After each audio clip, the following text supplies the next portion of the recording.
so excited to see you here. I'm so excited to share this with you because it's happening. It's time and it is happening. I think most of us have been dreaming about it and have put in a lot of work to usher in the new earth. What is new earth? What's going on? Who am I? What am I going to tell you here? A lot of questions. That's cool. Relax, sit back. It's going to be a long journey. But in this journey, in these probably four, 3.5 hours, I am going to tell you everything you need to know about what can you do to be an actual player in the game of New Earth. Why is it important? How can we truly, step by step, do all the necessary work in inner world and in outer world to see what we want to see in this reality? Stop blaming politicians, economy, blah blah blah, everybody in the outside world for our not so great life. And how can we truly come together? How can we open our hearts, open our minds, open our wombs, and create? So there are a lot of topics that I would love to cover and a lot of things that I would like to share. So buckle in and let's do it. So, my name is Anita. I'm your host for this moment, and I am a soul here on Earth. And one of my main missions on Earth is to divinize the matrix and to divinize the densest places in this reality. Um, and to answer the question, what is love? And can love truly win? So, this has been my journey in life. I've been asking these questions in everywhere I go, and how to be love in everyday mundane places at the same time. Is it possible here on earth to create heaven on earth, to create this new earth? Is it an illusion? Is it just a psyop? Is it a conspiracy theory? Like, what's going on? And I have some answers.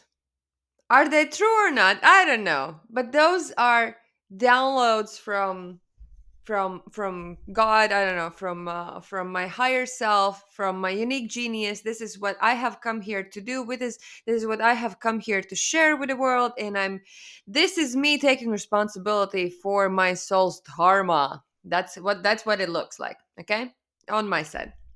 So, what is love? Baby, don't hurt me. So, when I was born, as long as I remember myself, when I was very little, I felt like I knew that I am love. And these are one of my first memories when I feel I know love. I am love. And then I look at the adults, I look at my parents, and I'm like, what the fuck are they doing? Like, what's going on? That's not love. That's not truth. And I asked these questions because I remember myself really little, like 3 or 4 years old, and I remember this feeling in my little brain when I think I see that what are they saying is not true. They kind of hurt each other. They are saying things that are not their truth because I didn't know why. I asked the question, and be very careful with questions because they get they get answered, right. God answers our questions, or goddess, or whoever. Yet we get answers, but we get answers through life. So I asked the question, what is this place in them that makes them speak these words that are not true? I didn't, like, this little brain of mine, or this little heart of mine. I understood that I don't know what is this place in them that they speak this not true out of, right? And so I was very little. I asked the question, like, what is this place? I couldn't understand, like, what's going on. Because I couldn't say something that is not true at that point. I didn't know how to lie yet. And then life fucked me over. My parents fucked me over. Everybody, like, la la la la la. Um, I got to learn what deep pain means, what deep humiliation, destroyment, abandonment, um, addictions, everything, what it means, so that I could go and do deep shadow work. So shadow work is my kind of my main toolbox. I am the triggery person in the group, in the room, right? So I was born on Friday the 13th. And yeah, so deep feminine womb space healing, this is kind of my alley. And that's why I love this saying that just came to me, that I have been to hell so many times and I have brought love there so many times, that I have loved the hell out of myself. So I have loved hell out of my life. My life was filled with hell in one way or another, and it's not the case anymore. And when I was in these desperate, lonely places, I thought, oh my God, I'd rather die. Because death is my friend. And now I know that death is a part of life. And death is an amazing teacher for us. Okay, I just went deep. Wow. Whew, 5 minutes and I'm already going there. Anyway, yes, that's who I am, more or less. I dive deep and I look for love deep, let's say, or I just go as love in deep places and sparkle up. And I'm here to glimmer up your darkness as well. So let's move on. Why are you here? um, well, we are all super unique, and I'm sure that you have noticed that it's a paradox because we are super unique. Like every one of us, even twins, we're still very, very unique. Our soul blueprint, our unique genius, our life path, our destiny. It's a unique path. Yet, it doesn't matter where we are, in Alaska, in Jakarta, in Madagascar, in Paris, or in Alabama, or in Kamchatka somewhere.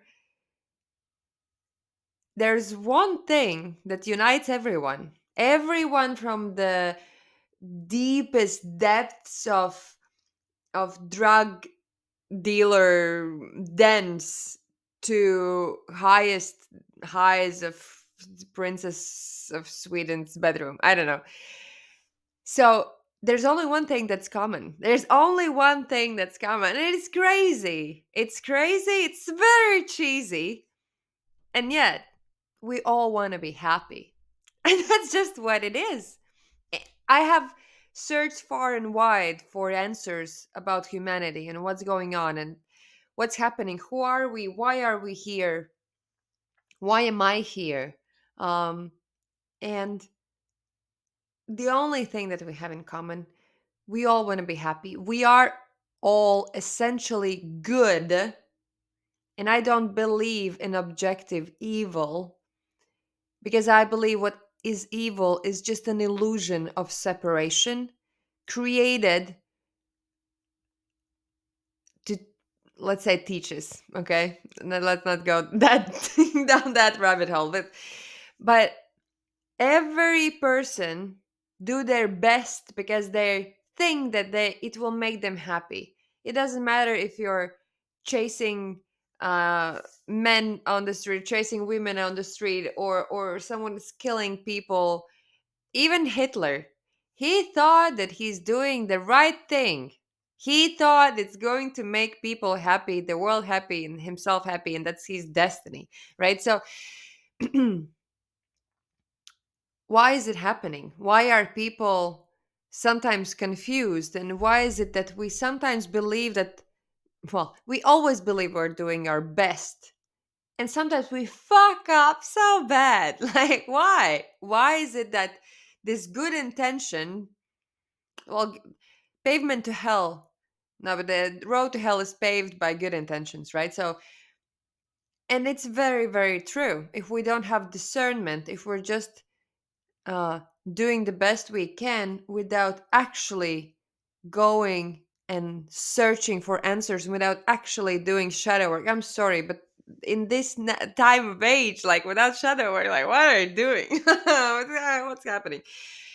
Um, I think also right now, like with everything that happens, everyone's doing their best. They all, everyone's striving to be happy,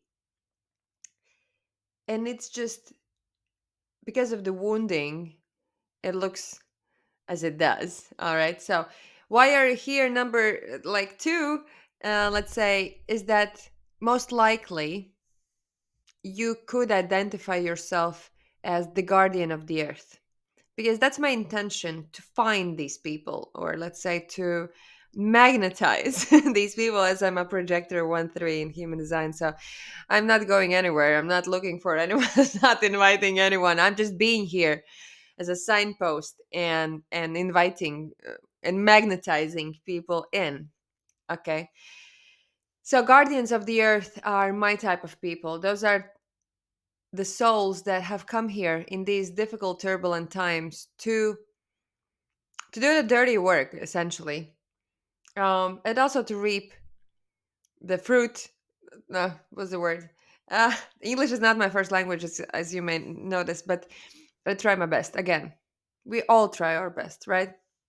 So, also here with this presentation, also here with the work that I do my best and give God the rest. That's my bottom line. And I hope that you, no, I'm sure if you will watch this till the end, you will gain a lot for your soul path. I'm sure of it because I've seen what's going on, like in the internet, and this is something unique. This is my unique genius talking, and I love that for us. I mean, I've gone a long way to be able to say this, believe it or not. So, again, why are you here? Second part.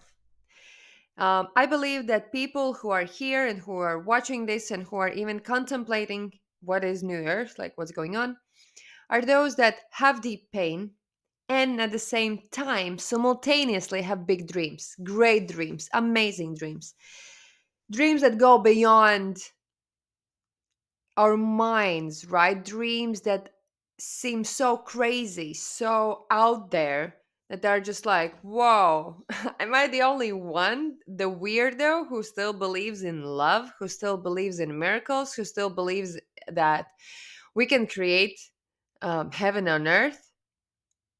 Well, I do. And I know that it's happening.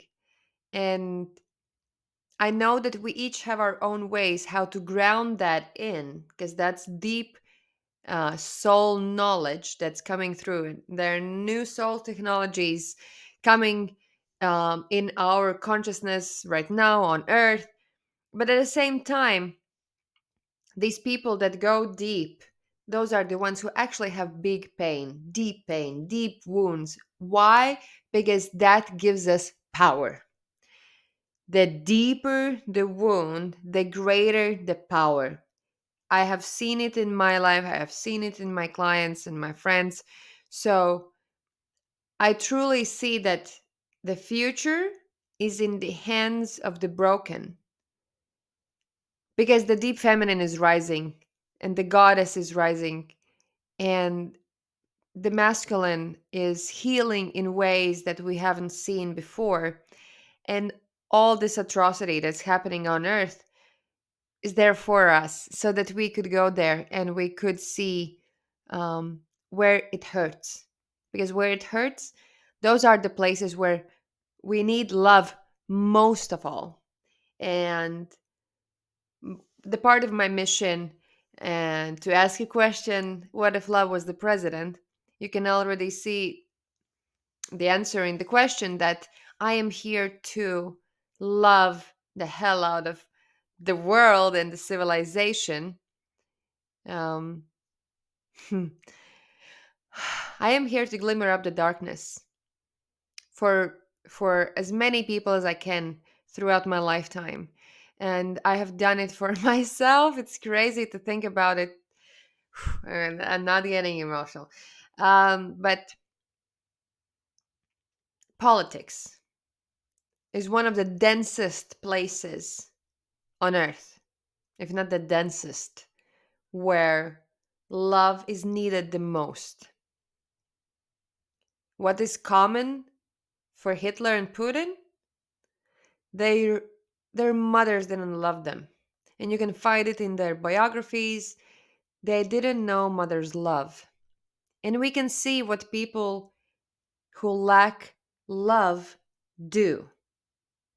So, if we want to change that, we need a lot of love. Okay? So, deep pain, great dreams. If that's you, you're in the right place at the right time. We're gonna go through all the questions and all the answers. How can we take this power? Because deep pain and great dreams together combined with love is this is the path to your greatness. This is the path to my greatness, my deepest wounding, my fucked up childhood, adulthood, young adulthood, like whatever, the deepest, densest, trippiest, most gnarly places I've been.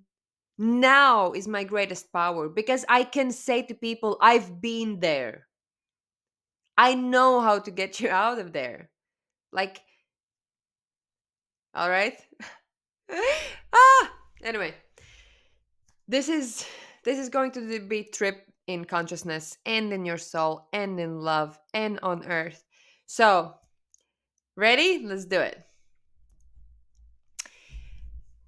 What I believe, if you have watched until now and haven't freaked out and left, is that you are ready to take full responsibility in co creating the new earth. And this is huge because we need responsibility. Most likely, you are one of these elements, one of these souls. Please let me know which one are you. First, someone who wants to go bigger and bolder by integrating collective shadow. Because you cannot go bigger and bolder and more out there without doing shadow work and without doing shadow work in next and next and next bubble of your reality. I'm going to speak about it later on. Just think about it, okay? Second of all, you are a professional in your field doing holistic work. Because obviously, we are threefold beings, we are multidimensional beings. We are not just good or bad. Let's get this straight away. I'm not into this. This fetish is gone for me. We are at least threefold. So it's mind, body, spirit as the minimum who I am, right? Um, and so if I'm doing whatever I'm doing in my life, if I have a mastery, or I am on a path of mastery in some sort of profession or some sort of work that I do in the world, if I do it holistically, meaning I take into consideration that I am soul, the earth needs me, I need the earth, and we are doing stuff together here. Hello. Then yeah, maybe that's why you're here. Okay, or the third part is that you are awake as a soul for years already. You just can't wait for the real revolution, which is happening right now, baby, right now. Yeah, woo! I love that for us. I love that for us. This is amazing. It's the time is here. So maybe you recognize some of these struggles. First of all, to go bigger means becoming dangerous to the system. And it could feel lonely and scary. I know, I've been there. And if I know, then you know that it's the only way. It's the only way. How can we do stuff around here? Secondly, if you go bigger, are you going to lose everything you've built so far? This is a valid question. It may have different answers. It may mean yes, it may mean no. I don't know. But it's a very valid question to ask. And third, you know you want to do epic shit and create heaven on earth while fulfilling your deepest desires, but you don't know your next step. Is is it true? Tell me please. Is at least one of these things true? If yes, let's go. If no, I would love to know how did you get to this video in the first place. Okay? Let's move on. So what's the point of all of this? Well, the hell is rising. All right? It's rising because we have to see it. We have to love the hell out of this civilization. And so the world is struggling. And there are different ways how people cope with what is happening. And we can see and we can understand that it's not easy, right? It's like I can see that the world is like the war is happening in every second country in the world. Those that are not in active war, piff puff war, I mean, there is war on consciousness going on everywhere. If you can see that, you have a choice. Do I look directly into the sun? Like, do I look directly into it? Or I look the other way?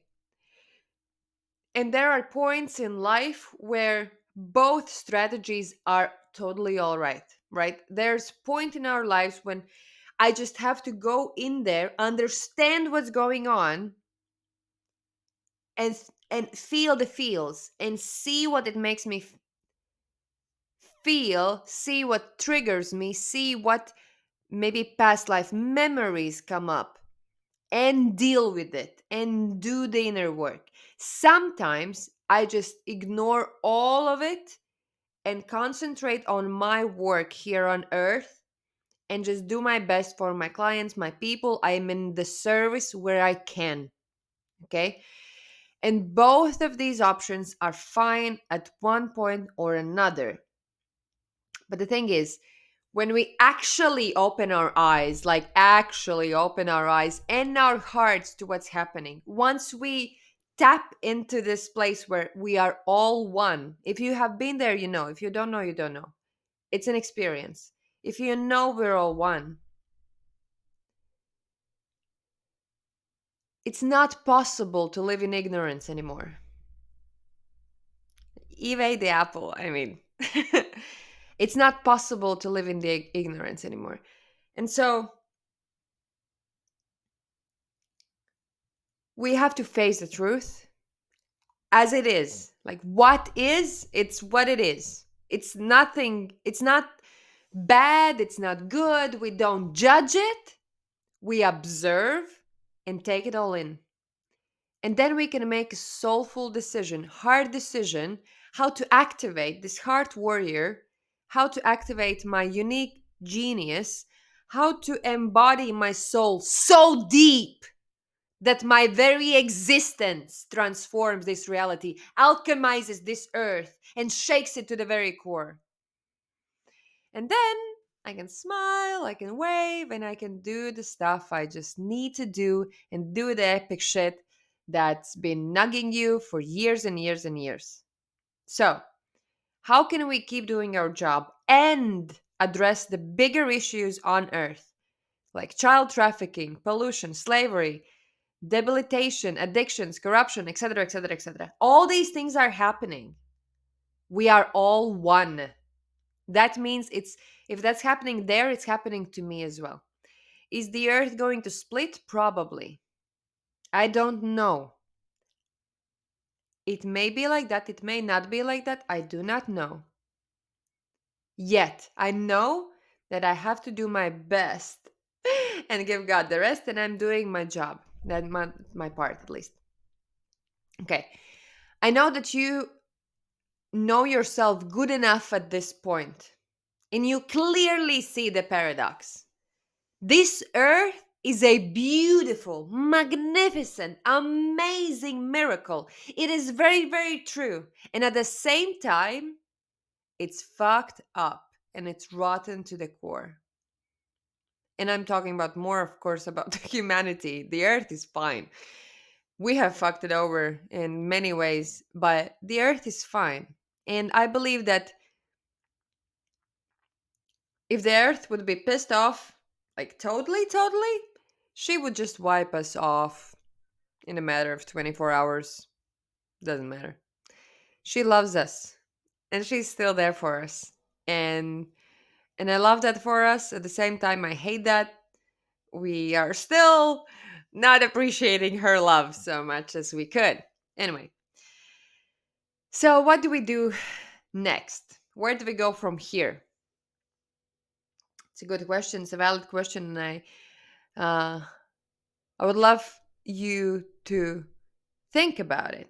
Right? I would invite you to um, feel in your heart. Are there ideas? Are there feelings, intentions to do stuff in the highest good of you, in the highest good of all the world? As everything that is in my highest good is in the highest good of all. At the same time, we can in our doubts, we sometimes can believe in these shackles. We can believe in this programming of small self and go that direction instead of our greatness. All right. So, why is this important? Um, Whatever I'm going to tell you, this is important for me and for you and the future generations to come because there is a spiritual warfare. And the question I've been asking as well, I ask a lot of questions, as you can see, is there free will? Because also in spiritual communities, in spiritual teachings, there are people who are saying we don't have any free will. It's our all determined determination principle is the highest law. And then there are people who are saying that we do have free will. And I have found that there are levels of consciousness where we do have free will, and there are levels of consciousness where we do not have free will. And in my life, I was shown that we don't choose the date of birth and the date of death. And in the middle, there are pathways where we can make choices. And yet, there are some parts written in our destiny that we cannot choose. So it's both and, right? It's all about both and. We don't have to choose one or the other. My soul path is to revolutionize this reality, revolutionize whatever I have seen here, and just shake things up a little. And I believe that you are here to do something similar in one way or another. So I just want to ask you, right? Does being a part of a revolutionary action excites you or scares you? It's both are fine. I just want to know where you're at. Like today, at least today, right? It can change. And if we don't do anything, it's a good question. If we don't do anything, do you think who's gonna win? Because there are oppressive forces and there are soul warriors. One of them will win. I mean, it's still war. It's like it's still happening. It's interesting times to see. Um, Maybe they will live simultaneously. I don't know. I don't know. I know that I will live in heaven on earth.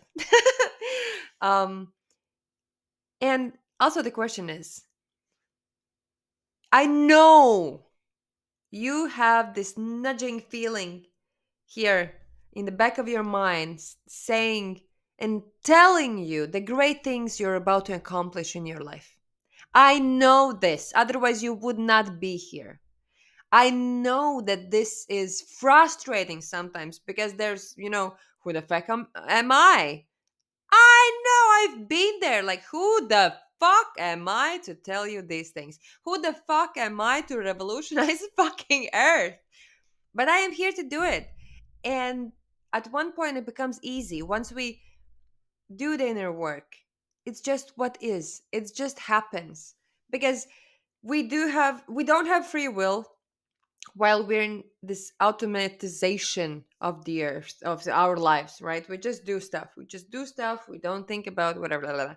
Then we start to awaken and we kind of touch into this, wow, I can break pattern, I can do something differently, I can choose how to react in this situation or the another, so I can have free will. And then at one point where you are long enough on your soul's path and you have consciously chosen to do your soul's destiny and to be on the road to embody your greatness, you find that again you don't have a choice. Again, you just do your soul. You cannot do anything else anymore. You just do your soul, and it's somehow there's no choice again. It's just your soul path. It's a tight line, tight row. And it's amazing. It's amazing. And right now in spirituality, yes, there are people who chase manifestation, who chase sacred money, sacred union, sacred sex, sacred work, all that jazz. Love that. Here for that. But one thing that I would love to say as a disclaimer, first one at least, is that I don't believe that we can escape the matrix while being in the body. I think it's not possible. It's ludicrous and it's just not true. It's an escapism form or something. But we can divinize the matrix. We can download and embody higher vibrational love so that we can divinize the matrix. I'm here for that. I'm here for Sophia codes being downloaded here on Earth and turning my matrix to Sophia matrix, which is the matrix of wisdom, because we do have a network, we do have systems here, we do have body here, for crying out loud. So it's not that we can escape matrix, but we can love the hell out of matrix and we can divinize matrix, and I'm here for that. Okay, so let's move on. Who am I? A little story time. This is me, and my name is Anita, and I'm from Latvia.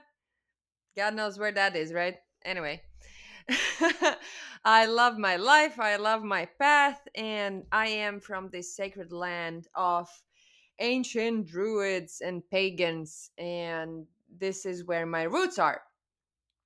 Yet, what am I in this lifetime? How does the universe act as Anita and play the game of this life here? Well, I'm a mother. I live with my son. He's 9 years old. He's an amazing kid, and since he was born, my life changed. Yeah, I'm alone with him. His daddy is not around, and that's completely fine with me. And we are on a journey where we are traveling through life.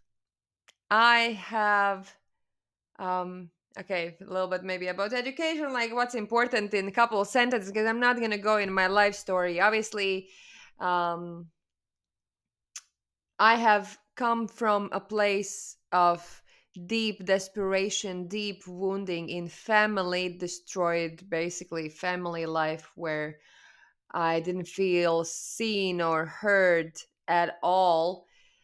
And I went out of my parents' house as a young, broken woman.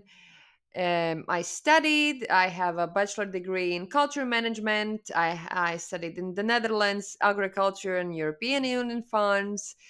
And then I came back and I felt miserable. Basically, I did have a boyfriend back then, and I had a good house and a car, and I worked a good job with a good salary. I was in sales, and I was very good at that. And I earned more than my adult, family members here and there. And then I got so depressed. Like I had been depressed all my life, apparently, or and I was clinically um, diagnosed with depression, dystonia, stuff like that. And they put me on pills and doctor, and I didn't take the pills. I took some, yeah, like herbal medicine for nerves and shit, but I didn't take the official pills, let's say. And I went to therapy for half a year, and then I realized that this talking is not going to help me. Like I have friends, I have people to talk with. I need deeper therapy. And so I went to study parapsychology. And as a Baron Minhausen, I pulled myself out of the swamp by my hair, and I got to work with myself. And since then, I have done so many things in my life. I have worked so many other jobs in my life, but mainly I have been parapsychologist to myself. And I have worked with people, mainly women. Yes, I did the Tantra teacher training, did some retreats on Tantra for women, never pursued that further on because I'm a projector and I don't have sacred defined. So it's kind of ludicrous, actually, though I'm good at it. Then I have been a translator. I have been an editor in a magazine. I have worked in sales a couple of times. I worked in event management. I did lash extensions for women at one point in my life. Well, actually, I was like around 24, I believe, when I did three jobs. My main three jobs was to do lash extensions, to sell weed, and to talk about numerology for people, give them numerology consultations. So that was me a long time ago. And now everything has changed. As you heard, yeah, I have been an addictive person because of abandonment wound for most of my life. And I can proudly say that at this moment, I do get stuck in doom scrolling from time to time. But other than that, I'm free of any substance for a long time. Well, not long for most of us, I don't know. But it's just, I know what does it mean to not being able to live without something, a boyfriend, a joint, a glass, or something. And now I know. And it's shadow work. Ha! Dun dun dun. So yeah, just recently, well, I have been on my soul path for all my life actually. That's kind of my journey. When I was 22, I started study parapsychology, and I said that I want to die consciously. That's my aim in life. Whatever it takes to achieve this goal. So I have gone through hundreds and thousands of dark nights of the soul. Mainly, I have lived in poverty the whole time just because my priority was my soul path, and I had to do a lot of work, and I just didn't have enough time to work. But I learned a lot. I volunteered everywhere where I could, with great teachers because I'm a translator, with great teachers in shamanism, in tantra, in personal development, in conscious communication, in a lot of other things. And I've learned a lot. I have studied most of my life, and it has been like my main, let's say, if people know me a little bit, they usually say that I'm smart. It's just like, okay, well, that's not all who I am, but okay. my mind, my consciousness, my mind is working a little bit differently. I'm probably somewhere on the spectrum, autistic spectrum.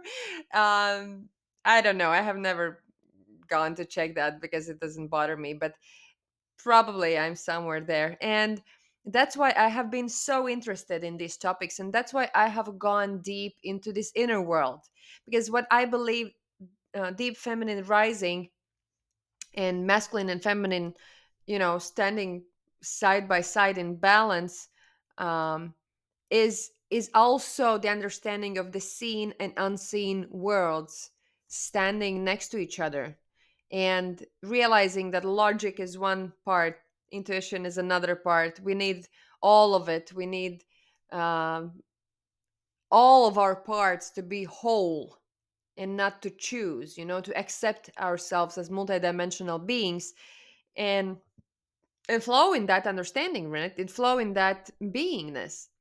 So that's my path. Just recently, my both my parents died, and that's why I'm here actually. My mother died a year and a half ago, suddenly, like super suddenly. We were having the best conversation in the world, and she went to smoke cigarettes, she went to sleep, and that's it.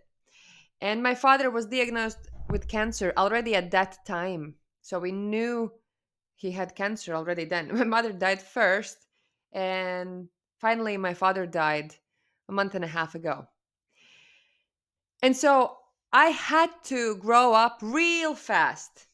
People who have lost their parents, they know that whether you're 5 years old or 55 years old, death of a parent means growing up fast. And this is a rite of passage. And it is an initiation that will, we get it once in a lifetime. It's the once in a lifetime experience. And I've had this once in a lifetime experience with both my parents.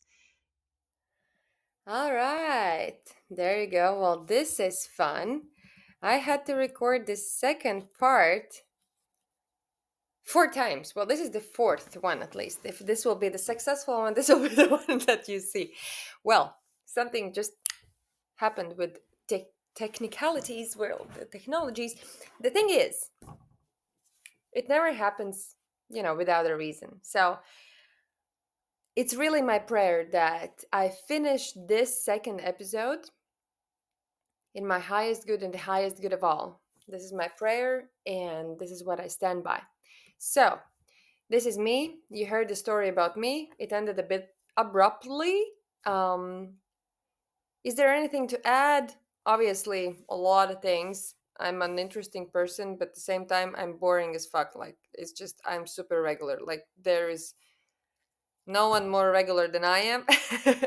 But obviously, I'm also extraordinary. So, it's the same, like a lot of people. And my favorite thing is to discuss the new earth and to discuss new earth values, because basically they are built upon understanding what is ego and what is soul, what is a human being, what are we doing here on earth, and that's it. It's actually nothing new, it's nothing special somehow. Yet. Yet we're not doing it. And so um I'm a parapsychologist, which means I'm a psychologist for the soul. Let's say I work in a holistic way. It's something between scientific psychology and esoterical psychology, and I take into consideration that psyche is the soul. The psyche is like our main part, basically, that we need to kind of get to know, and logos is the science, obviously. So psychology, and parapsychology. Anyway, that's not important. Let's not get, and all these things that I'm telling you, sometimes it's hard to find words because there are different wordings and different wavelengths of humanity. And I would love to be as simple as possible so that you could understand me completely, yet I I can imagine that there will be a lot of questions, and maybe you haven't heard my wording, right? I come from probably a different stream of information than you, which is obvious.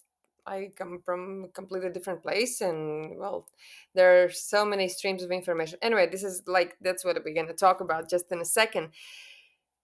So the main part in this second section, you're going to have one long video, or you're going to have six, or you're going to have sex anyway. Have six parts of it. It doesn't matter. It's the same thing.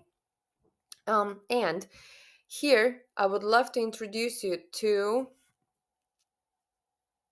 the structure of how the new earth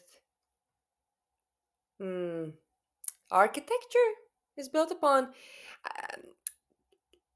It's interesting to talk about these things because it's actually super simple. You will know every word of it. It's a parapsychological approach to create something the greatest.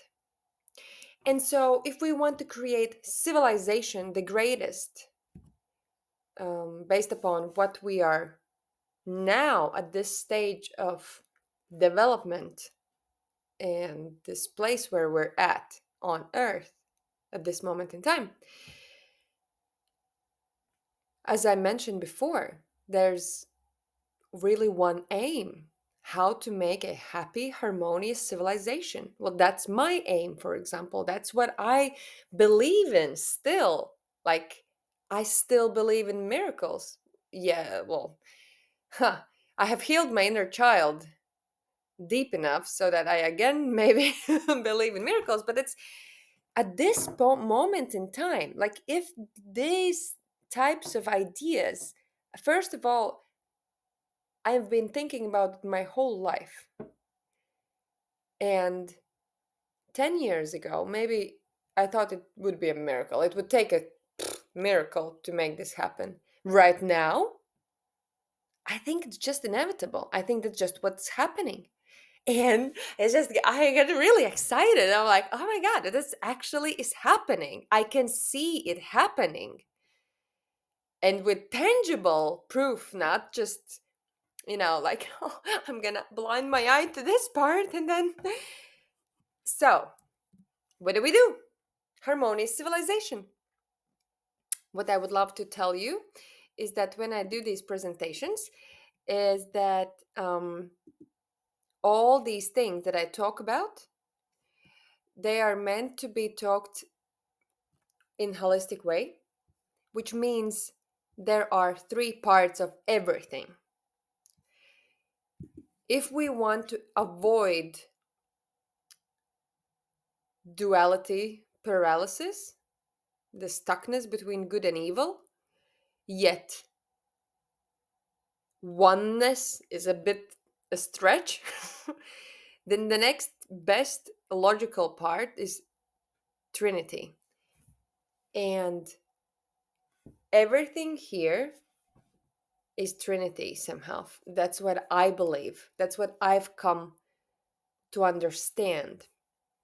And so if I am both, not both, so all three, soul and mind, intellect and body or movement or will to do stuff, then everything in this reality can be viewed from these three perspectives. So, in love, based on soul, we get soulful humans, aka happy people. All right.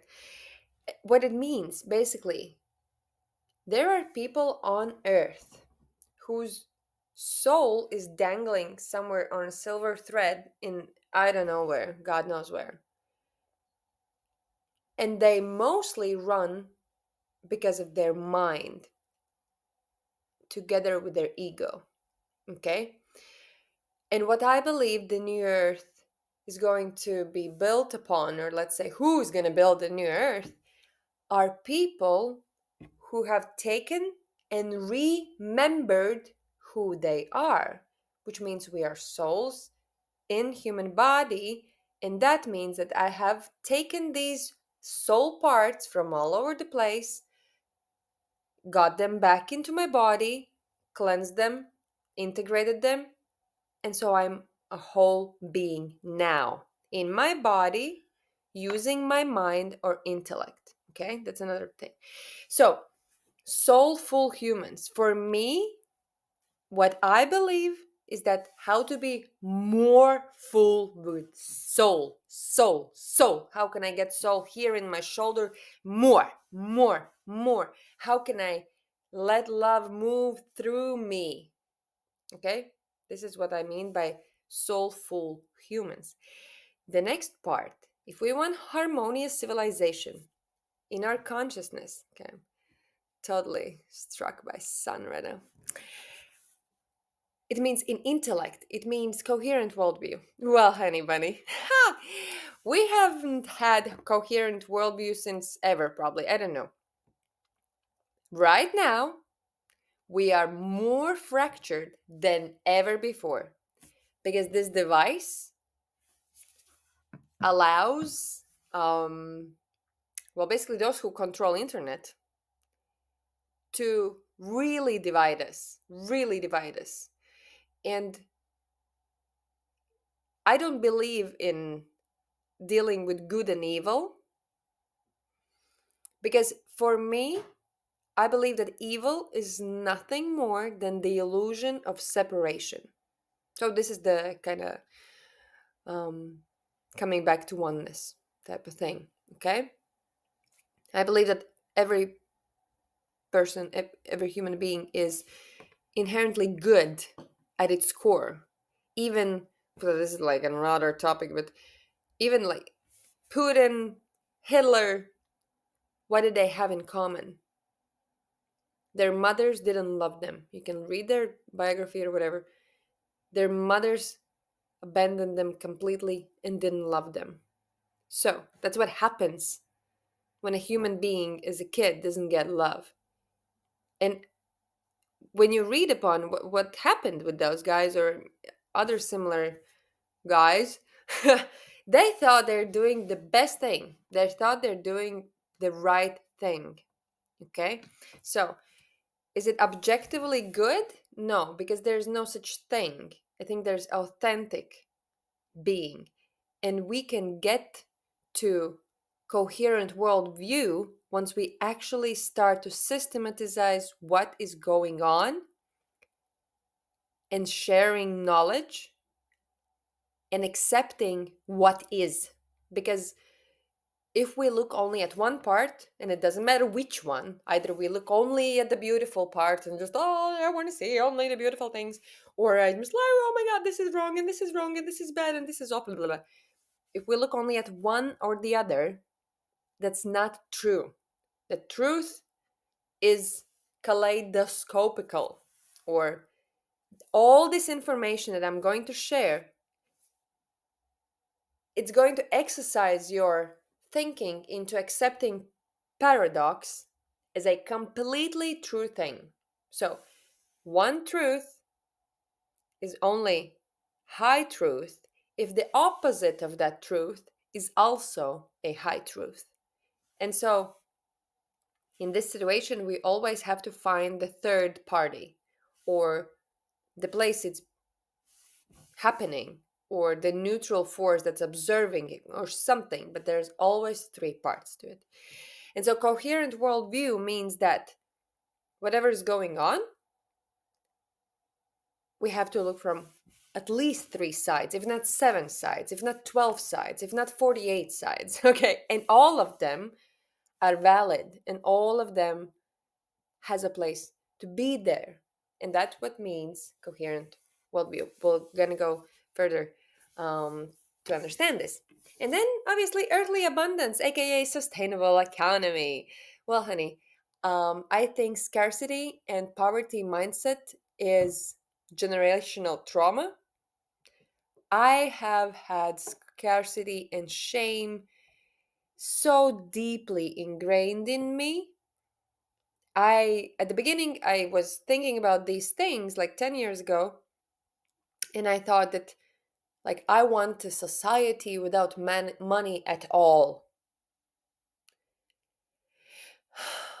And I created also similar, let's say, worldview where there is no money at all. At this moment, you will see, obviously, there's money, there's quite a lot of money, but it's not that it's a lot or less, it's just different. It's different way of approaching what we view as money in general. What is abundance? Abundance is when we clear blockages of fear and shame and guilt in first three chakras, which means that I have enough to meet my needs, I have more than enough to meet my wishes, and I have more than that. The true freedom is when I can do great things and I can leave a legacy with the stuff I do with my abundance. Because obviously, the greater the dreams, the greater money you need. And what is happening right now, there is, I can see the shift where also, let's say, fiat money is being distributed more into kind of soulful beings, but at the same time, poverty is bigger than ever. Well, not ever. But it's a really an issue, and it doesn't have to be. It does not have to be. um, I think everyone should be like at least semi-millionaire and can just live their best lives, because only then we can extrapolate the genius soulful essence of human being when they don't have to take care of their primary needs and their basic living standards are met. All right. And that's not what's going on at this moment in time. But that's okay.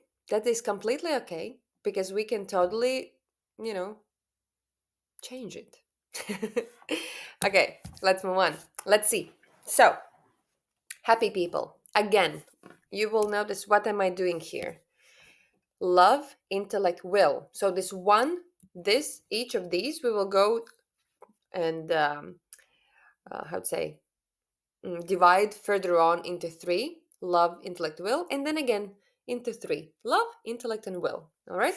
So, love, accept authentic self. And by this, I mean authentic self does not mean whatever was happening with you right now, that's authentic self. Authentic self, for me, what I believe, is the true self. And it happens when we take off our masks. We all know that we all have them, and it's really scary to be vulnerable in their true essence. Yet, that's what makes this life amazing. I mean, that's what's just fun, okay? And so I don't want to say that authenticity, it's a trip, okay? It's completely union with your genius, with your shadows, with your ugliness, with your amazingness, with your tiredness, together with your greatness. It's all there. It's just that sometimes, people are like, oh, I'm authentic, but probably you're just authentically projecting your traumas onto everybody. That's not authentic. It's just what is. And it is an amazing part of your healing journey and of your journey in life in general. But the aim is to be your true self, whatever that may be, and feel safe in that. Okay? So, what does that mean? Um, Logically, it's holistic healthcare, because in healthy body, healthy mind, healthy soul, we can thrive. Intellect is systematization of self-knowledge sciences, which means that basically in this new kind of internet 4.0, we could have real systematization of what's going on, like very detailed, with starting with blood types, I don't know, astrological types, sociological, psychological types, um, consciousness levels, probably interests, I don't know, human design, stuff like that, and what happens with organs, what happens with organs in this type of the year, in that type of the year, like for example, food. Oh my God, like I believe that we can suggest to somebody, at this time of life, you should eat this, at this time of life, you should eat that. But there are stuff online that's just like contradict each other left and right. And so I just eat what I can and what I like because at the end of the day, the cleaner the food, the better. The rest is just weird sometimes. Okay. And there's a lot, not just food, a lot of things. We should systematize what we know because right now there's a lot of knowledge, and knowledge is power, but it's still fractured, and there are no ways that we are able to see what is. Like if my, I don't know, rib here hurts and I google that, it's crazy what I could find. Yet at the same time, if we all participate in creating this encyclopedia, and artificial intelligence is helping us, it could be a gold mine. Anyway, well, network of quality relationships and community. And this is like general basic human need. We live in a pandemic of loneliness. And this is why I will talk about borders of culture because and villages of interest. Um, because mainly like I have some living standards. Obviously I want this and that to be in my house, but most importantly I would love to have amazing neighbors that have similar interests and that are just fun people to be with, that I can let my kid outside and he has friends there, or that I have women that would love to do the same practices as me and stuff like that. So yeah, to love one another, right? And it's in our healing journey as humanity, we should like try to be with people daily, with those people that we like to be with together, so that it's kind of easier to love one another. And then when we already flex the muscle of loving one another, we can go and love those people that we don't like that much. Okay, so intellect, passion pursued as profession. It's like a given, right? If a person is pursuing their soul's mission, their dharma, and they are happy about it, and they just don't waste time to do stuff that are not theirs at all. I mean, of course, it's like once you have soul gifts, you have to do a lot of stuff around it. You have to learn a lot of things that are not your immediate interest so that you can actually express this gift and actually share it with the world. Like, for example, I couldn't it goes together with intellect, lifelong learning, and and try to become master of your passion. Because, well, I couldn't share this if I would not have spent time to learn Canva, Beehive, I don't know, Cortex, stuff like that. And it has taken me time. Is that the best thing that I would love to do? Probably no.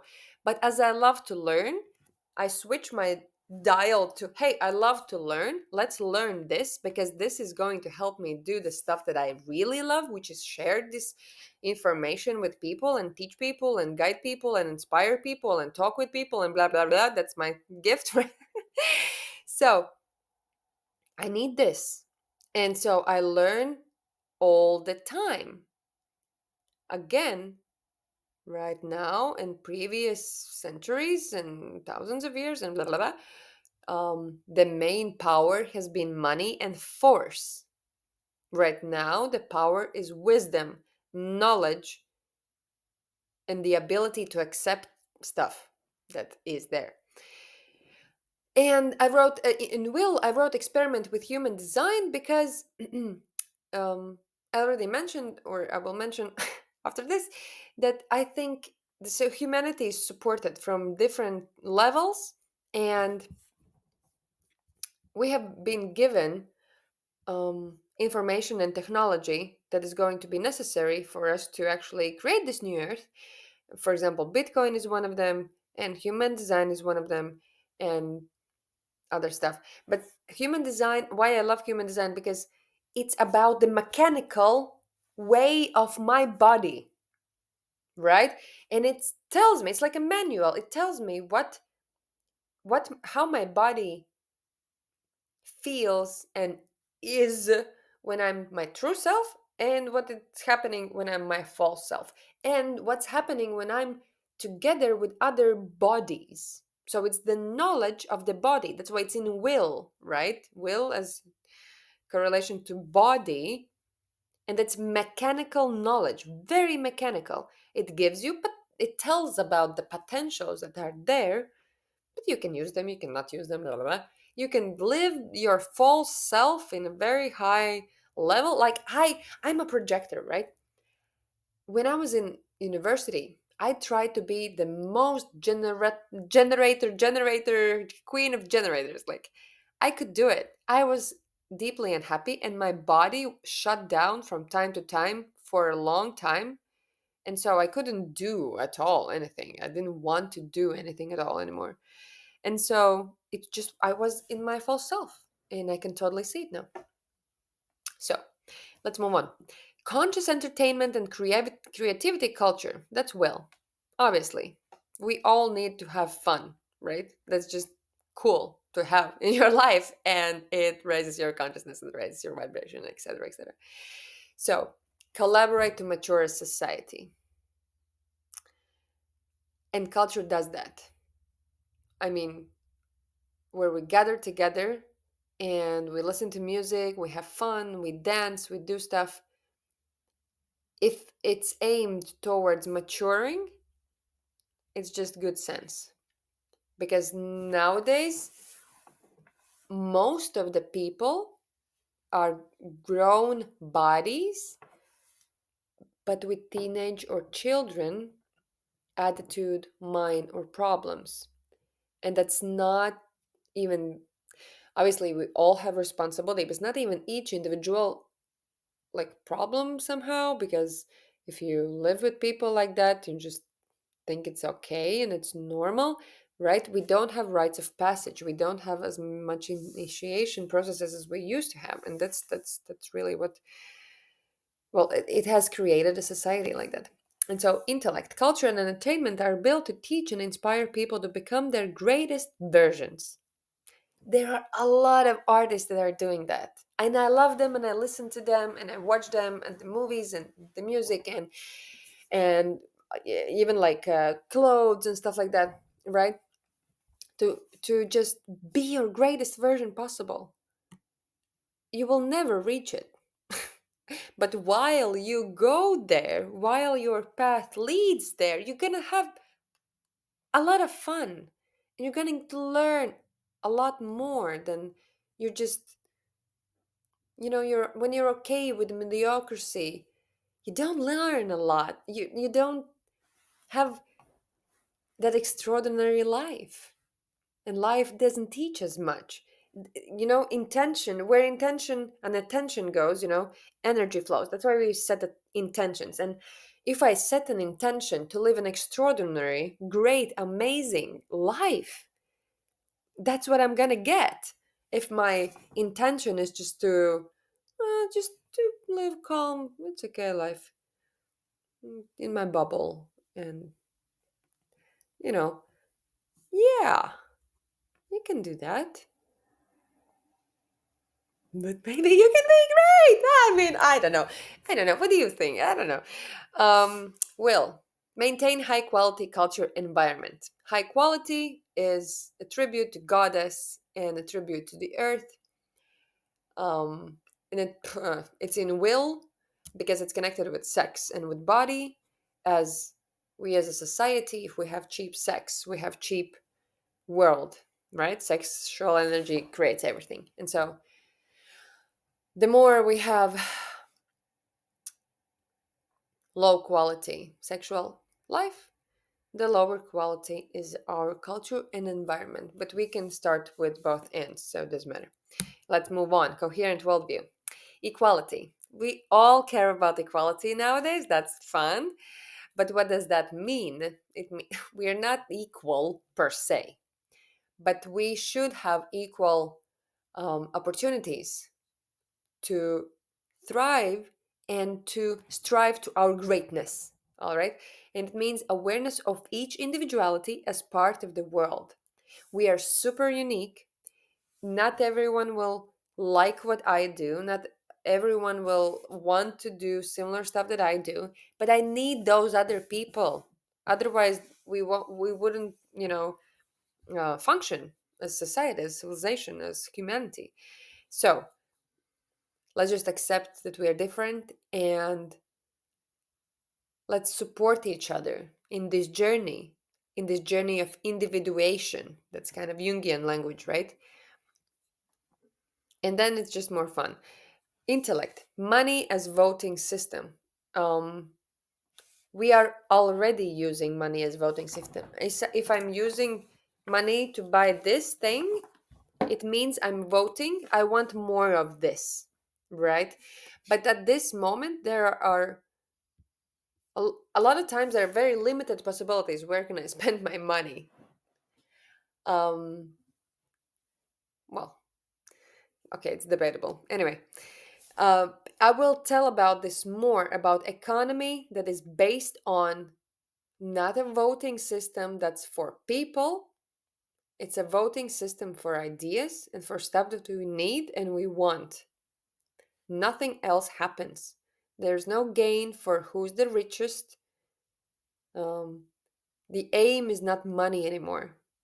And the aim is abundance, quality, love, you know, all these things. So, money as voting system. Will, sustainable interaction methods.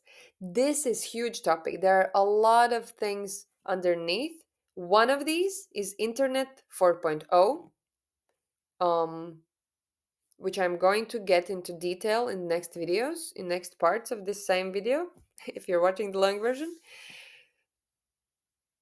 It's one of those methods, all right? And there are a lot of them. It's basically going from competition to collaboration in all areas of life. Okay. Intellect. Rrr. Open media. Right now, there are projects that are getting there, right? So it's kind of, for example, Wikipedia is something similar. There's this project, open source. No, what's something like that? I don't remember. But it's in America kind of web page where you can see about one topic what the left wing is writing, what the right wing is writing, and what the middle is writing, and so you kind of feel what could be the truth in the middle of all of these variations. And so this is a good example of how we can start to find the truth. Um, in Love, I wrote synthesis of truth research methodologies. And by that, I mean, well, a lot of things, but one mainly what I would love to mention in this short video is about seen and unseen realms or worlds, or seen and like logic and intuition. How then do they come together? um, shall we make a railway station here? Well, if it's not money that we have to think about, if it's logic and intuition and taking into consideration what's going on earth there in kind of shamanic approach together with metrical approach and stuff like that, this is what I mean by that.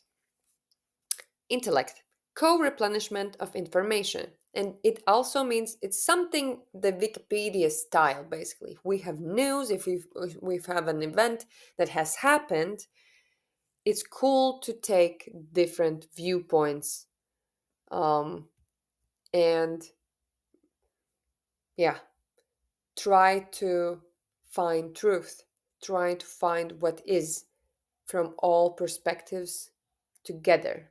Okay? None of them is the only truth. Some are beliefs, some are viewpoints, um, and the truth somewhere in the middle, right? Will, improvement of the knowledge transfer form. One of them could also be the Internet 4.0, but there are different stuff.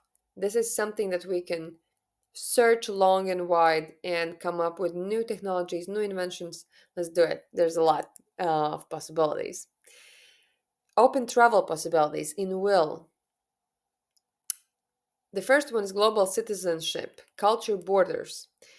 There is global citizenship webpage and movement, and it's funded by Soros and stuff. So, yeah, it's not the real thing. I was really excited when I found it and really disappointed when I dig deeper what's going on there. What it means, culture borders, means that there are ancient knowledge that a lot of people would love to keep and even dig deeper and remember more so that we can intertwine it with modern knowledge and modern information and come up with some sort of synthesis. And there are people who will want to um, truly maintain their culture, and there will be multicultural places. But when I go to Paris, I want to go to Paris. I want to see Parisians and I want them to teach me how to make macaroons and not to McDonald's, right? So, and I'm not talking about Paris, it's all over the world. This kind of globalization has just everything's gray and like the same. It's boring. It's boring as fuck. And what I want is to people come together with different interests in areas of life, of methodology, of their culture background, of their inheritance, of in their you know deeper roots, and use it as a vessel that could get them further on in life, and keep it. It's I think it's value in this reality we call humanity, that we have these deep roots, and at the same time there will be completely new and different and multicultural places that develop new cultures, new ideas, new age stuff, I don't know. And but it's just there should be borders that is not countries per se, but for example that talk the same language or practice the same practice, and go in the same direction. And it's not that they're worse or better than anyone else, it's just that they chose to do it with their lives, and we shall respect that with borders. And then in the middle there are these multicultural places, and obviously there's tourism all over the place, and we learn from each other, but we don't put everything together and forget where we come from, right? And so appropriate view on education is also this word appropriate. It means what is happening there where you're at. And how can I, by traveling the world, learn different things from different wiseries? Wisery is the new school kind of thing. Well, in my worldview. Okay. House sharing system.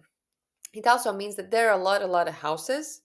You will notice in this Internet 4.0 how I explain it, but people love to travel, and most of the time people want to travel with aim, and when they want to learn something and do something.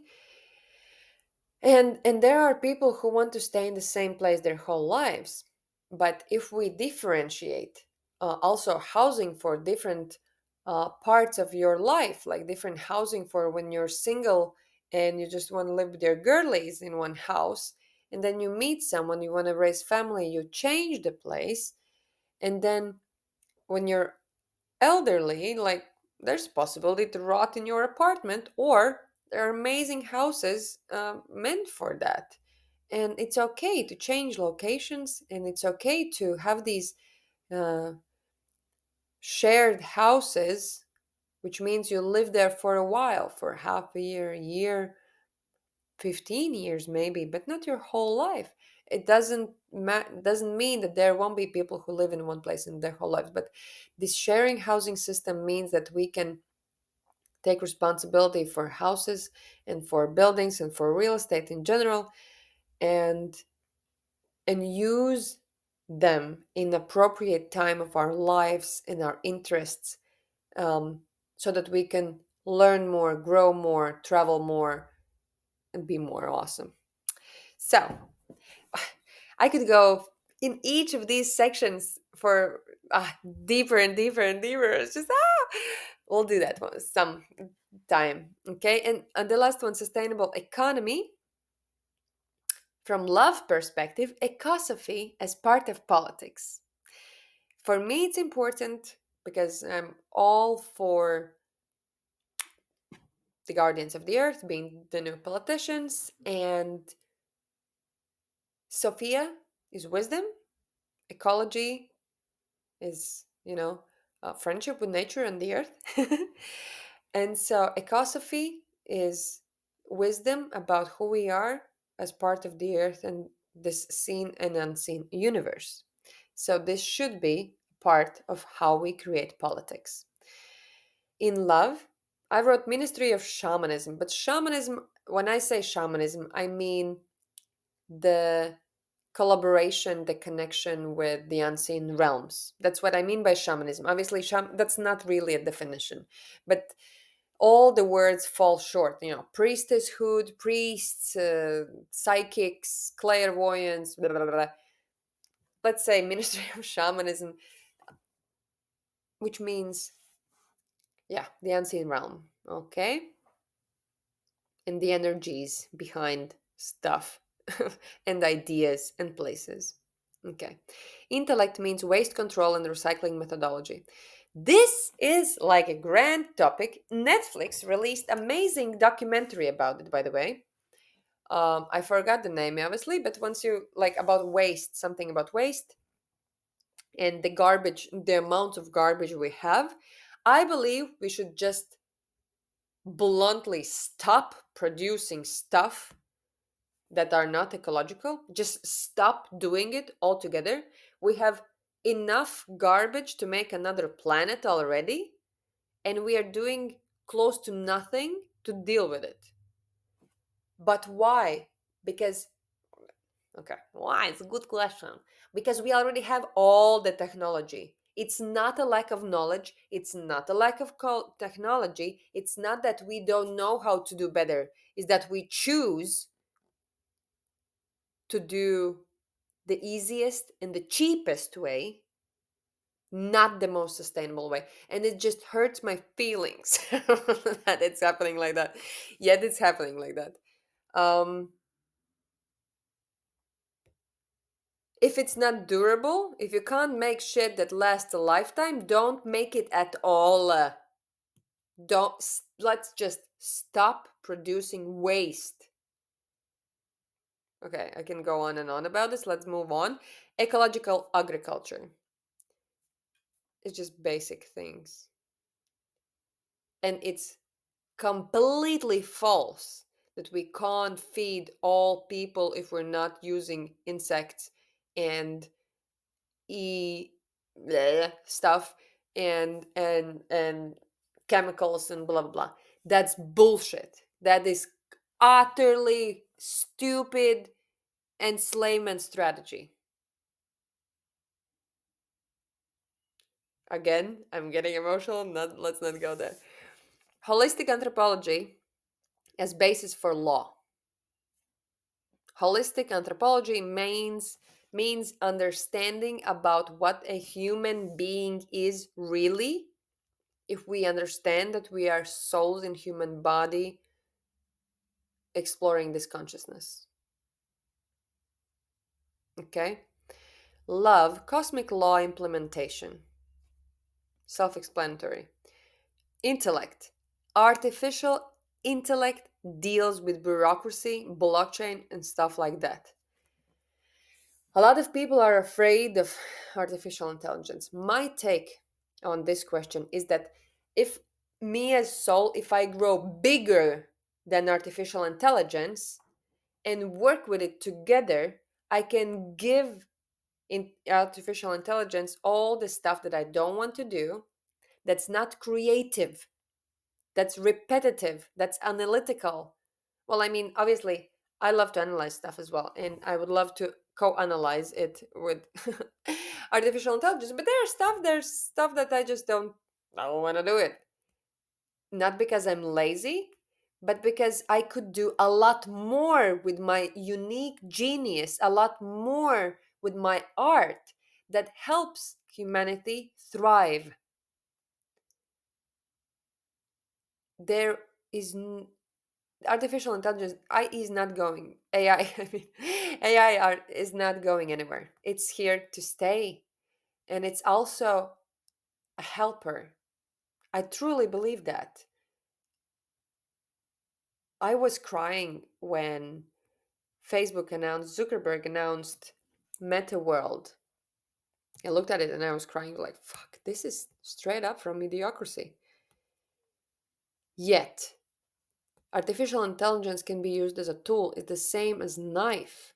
You can murder a person, you can feed your child, not with a knife, but by by cutting bread, for example. And so, this is the same with artificial intelligence. It's a friend if we see it this way. A lot of people will lose their jobs. So let's turn them into art. Let's turn them into service for humanity. These new jobs that we suddenly will have, there. Okay, I'm rambling. Let's move on. This is a crazy topic. Prisons and army, mandatory martial arts Hillary plus initiations. There's a big part of humanity involved in war, and big part of humanity are in covert hostility, which is lying and stealing. You will learn that about it further on in this video. And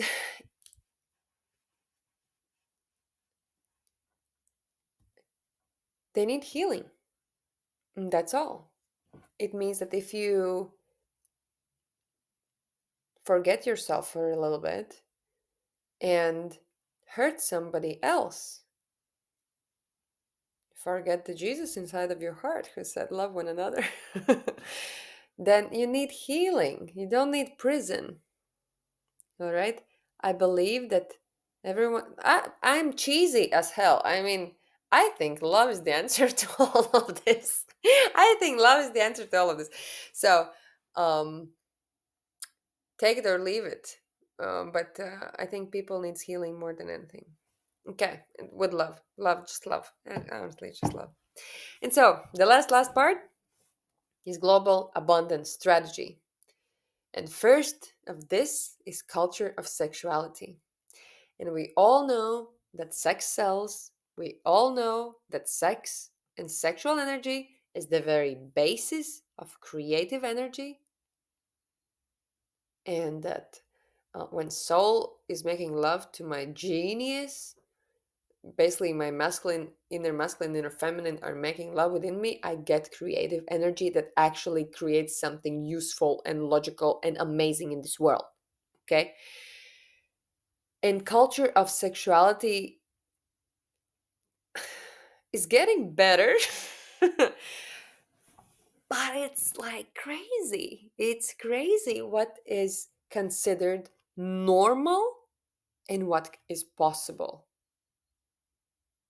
So, if we want global abundance strategy to work, let's just really clean up our sex lives, our sex understanding, our sexual energy, and general approach to what the fuck is our sexuality and what is erotica, which is very big part of our lives. And if it's not there, we live dull lives. If it's there, we live amazing lives. If our sexuality is fucked up, we create fucked up things. If our sexuality is dirty and cheap, we create dirty and cheap stuff in the world. If our sexuality is quality, top notch, divine, amazing, fun, playful, deep, dripping in divinity, that's what we create. And abundance starts with creating from that place. That's what I believe. Intellect. Collaborative business model. I'm going to talk about it in depth further on, but what does it means in short? Going from competition to collaboration. And will, it means distribution of sustainable solutions for all, which means patents are not protecting anything. Anyone can take information and learn from it and make better and invent something more and better. So we are not competing again. We are collaborating to create the best stuff possible and to distribute this stuff to everyone who is in need or a wish wish to have this amazing stuff.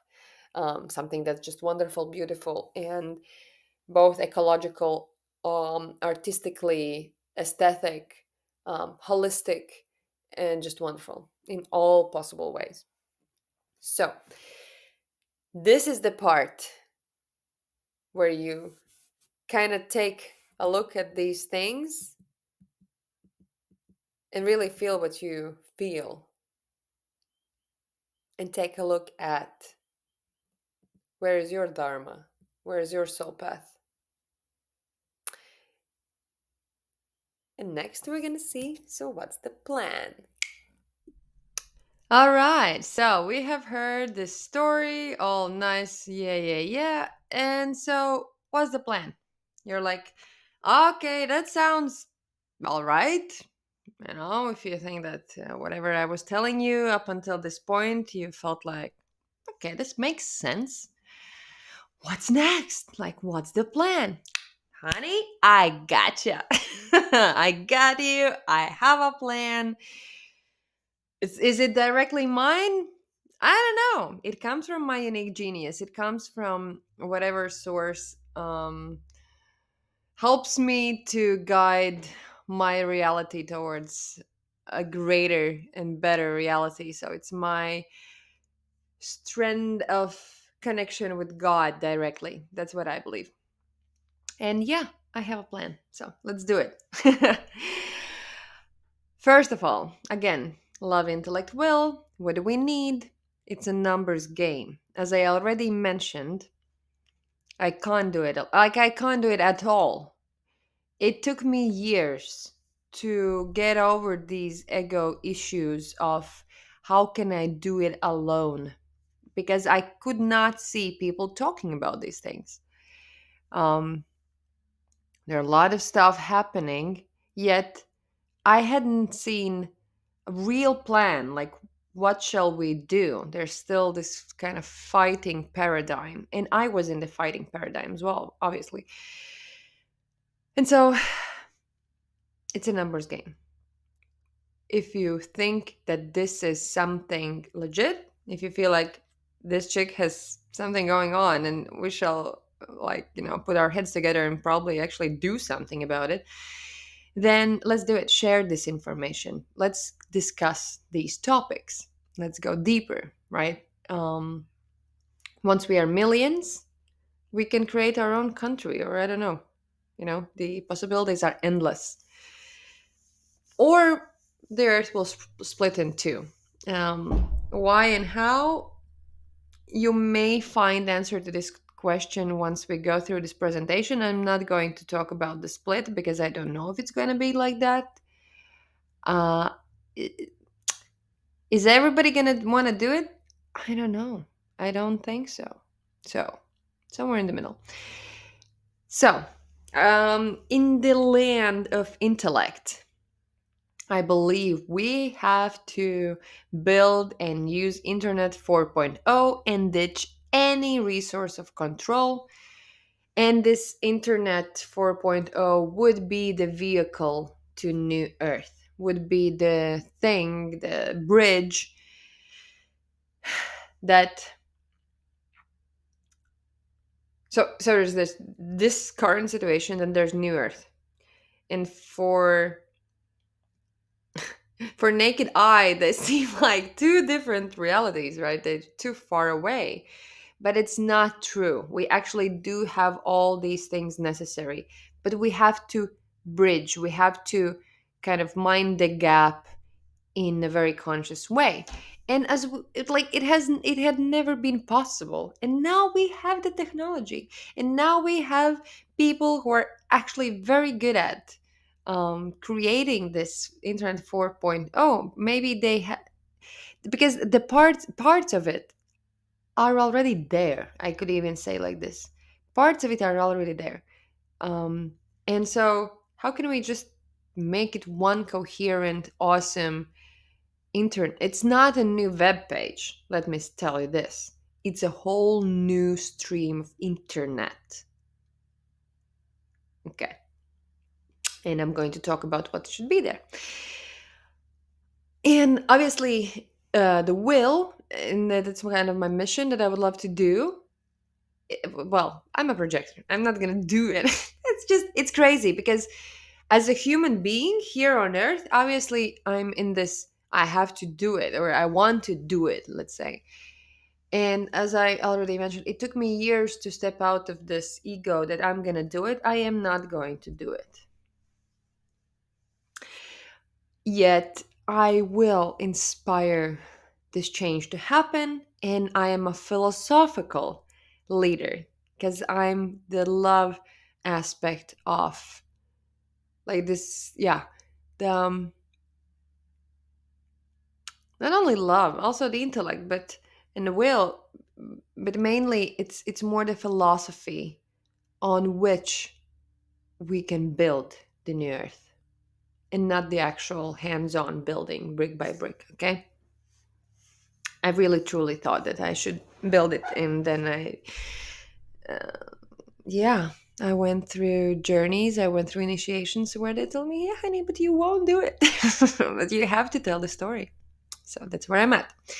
And so come together every new moon for a hackathon. What is a hackathon? I will tell you more about it in this presentation, but it's just amazing cool thing, which means we come together every new moon and collaborate to build this internet 4.0, to build these platforms that needs to take place, to build new products, to build new solutions, to build new teams, new ideas, and stuff like that. And so that everyone can contribute. Everyone, doesn't matter who you are, where you are, you can contribute from that point of consciousness, that point of understanding, that point of talent, mastery, where you're at the moment. Okay? So, da da da, let's do it. Disclaimer. You will see a lot of information. Some will sound familiar, some will sound too out there. Maybe something won't make any sense. Please note which part of this presentation echoes in your soul. We can only do it together by taking responsibility each for our part and trusting that other people will find their path in another place, and we can weave our soul threads together. I will touch each subject only briefly, as there is so much to talk about in each section. When you watch it the first time, don't take notes. Just feel it, take it all in, and observe triggers. This is important because to trigger people is my talent. I can trigger the hell out of you. Yeah. Okay. Again, same topic. Um, please invite these triggers, be mindful about them, write them down, and let's see. Okay, honey bunny, let's roll. So, first of all, this is a huge topic, and I am sure that there will be souls that have gone down this rabbit hole. And this is an amazing rabbit hole, and we need all of you to step up for everybody else. Okay. Addressing external public debt as a priority. We, like as the countries, right? We are in debt to one another, and basically the humanity is in debt to, I don't know, aliens or something. Trillions and trillions and trillions of dollars and euros and whatever currency. And it's crazy to think about. It does not make sense in logical terms, but it actually does once you dig deeper. Debt is debit and not credit. I will just read it out. Please, this is zip for this information, but hear me out. At the outset, leverage external debt to guide the state of enter your country and its citizens toward a shared understanding and harmony regarding their circumstances, fostering a resolution of their mutual obligations. So, debt is obligations, but these obligations are for us to have, which means even if we take one banknote of, I don't know, $10, €10, this is a promissory note. It is a debt in general. It's debt. It's like I promise to pay you back. So, once we understand how that works, the banking system is brilliant. It's made for us. We are just kept in mental slavery so that we don't know that. Nobody wants us to know that. Okay. There are people who have these trust funds. You have heard of trust funds. This is what it is. It's when you have. Okay, I'm not going to go there. If you know what I'm talking about, let's count together and see how we can make this happen for the whole civilization, because we need to piece together these pieces of puzzle.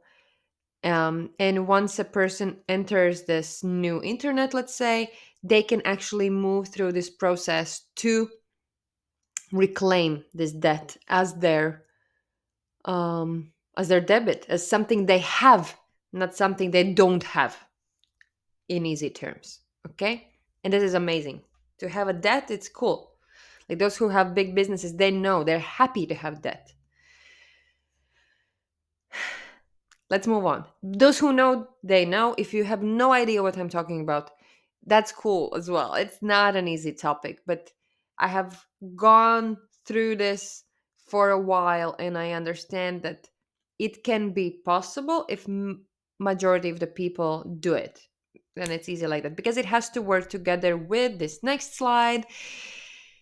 We have to understand that there are two types of laws, for humans and for persons, and those are two different things, completely different things. So what I'm going to talk about here is another rabbit hole connected to this universal jurisdiction and the straw man conspiracies. And they're not conspiracies, actually. It's just very, very true things.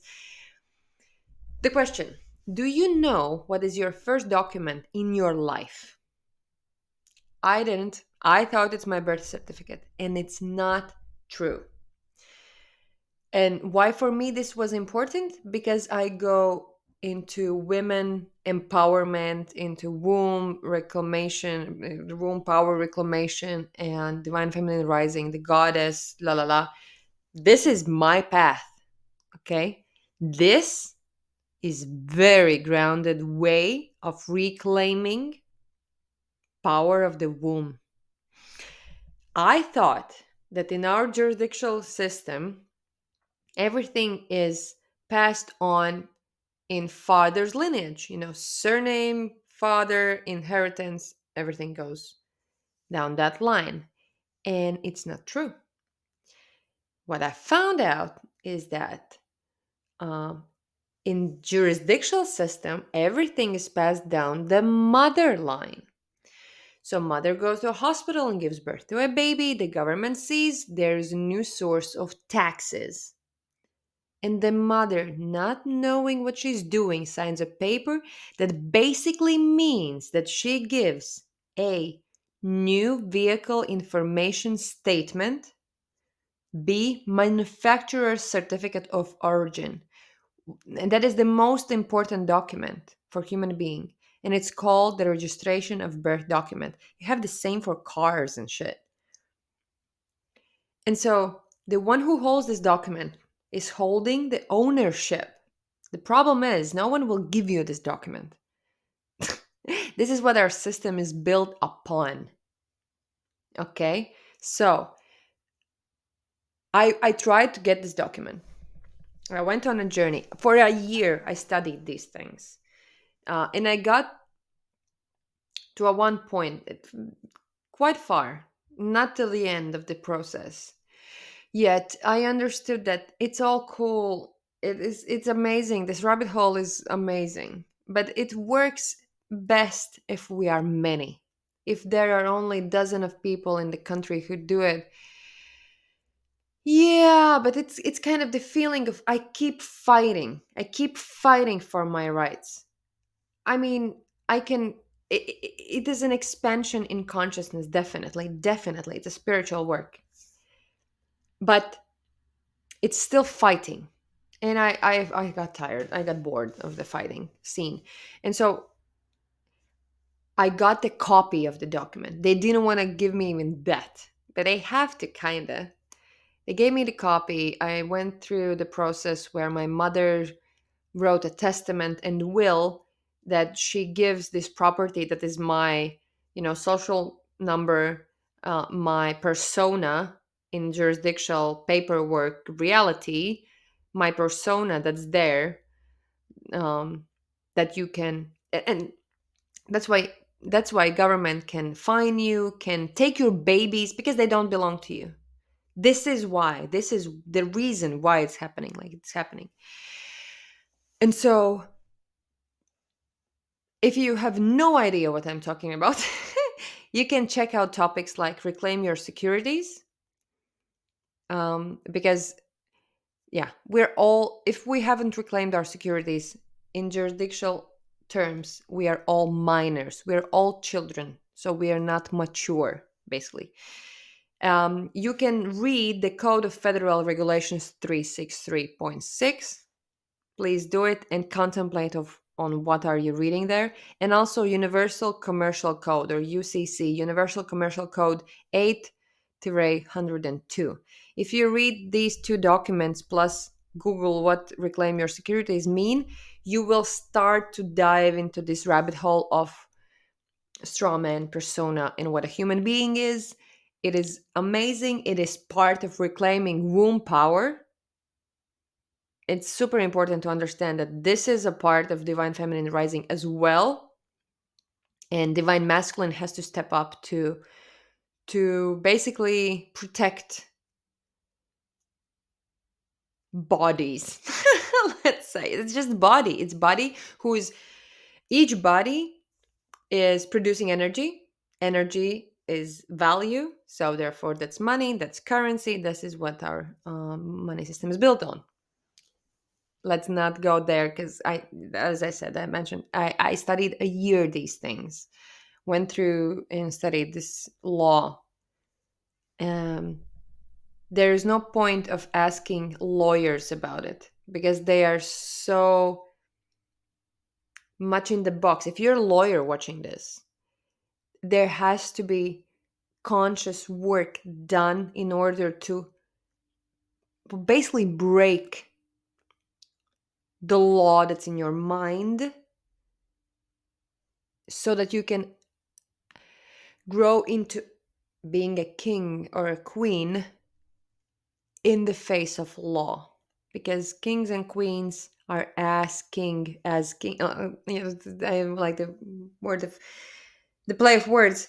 Asking as king. Ask questions, and you will find funny answers. Okay.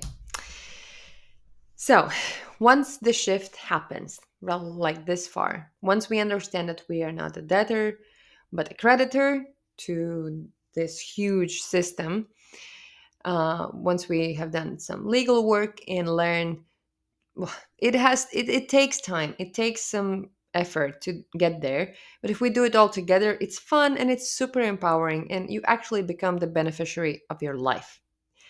This is another topic, but right now, beneficiary of your life is the government because they earn from your labor, from your energy.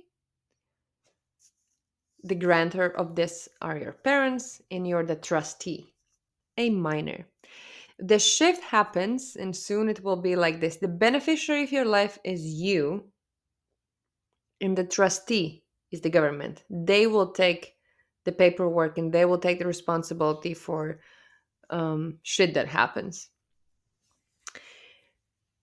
Yeah, the grantor is a trust there. That's a huge topic. If you know what I'm talking about right now, please be very mindful about the next chapter of the presentation and the very end of this presentation, because there I will speak about more conscious level, soul level stuff, let's say, that you could do so that you could come together with people who are also doing this and do it for the benefit of all.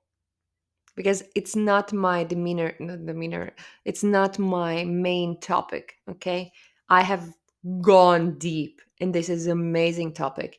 And yet I have gone in the depth of, yeah, let's say everyone will go as deep as I did, should at least, but there will have to be people who go even deeper and make this process easier for everybody else. Okay, so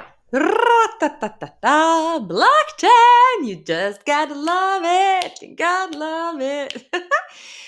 I saw blockchain in meditation uh long before I knew what it is. So I saw this system, like I was shown this system, how this new internet will work. And basically, then I was trying to explain it to my friends. And when my girlfriend was like, but you know what? It sounds really like blockchain. And I was like, blockchain, what is that? So I YouTubed it. And turns out, yeah, baby, this technology is there. And I'm sure that Bitcoin was given to humanity for a reason. All this mysterious past, the origin story of Bitcoin and everything. It is cool. It is amazing. It is some. It's like human design. It was given to humanity so that we could go to the next level. I truly believe that, and still, I believe that this is like a preview. Um, I have seen that ultimately each individual will have their own currency. They have their own coin, and they all flow together in a sea of currencies, in the sea of wealth. So it's hard to explain in short, but just imagine if you have your own coin since birth, and all your talents, all your endeavors, all your interactions in life are proportional, and you can, yeah, it gives you ability to work what you actually want to do. So it gives you an opportunity to do your soul's work regardless of whether or not it's monetary, beneficial. Oh, what's going on? Monetary, logical in this economy. Okay. And in this Internet 4.0, obviously we would have separate accounting to interact with fiat money.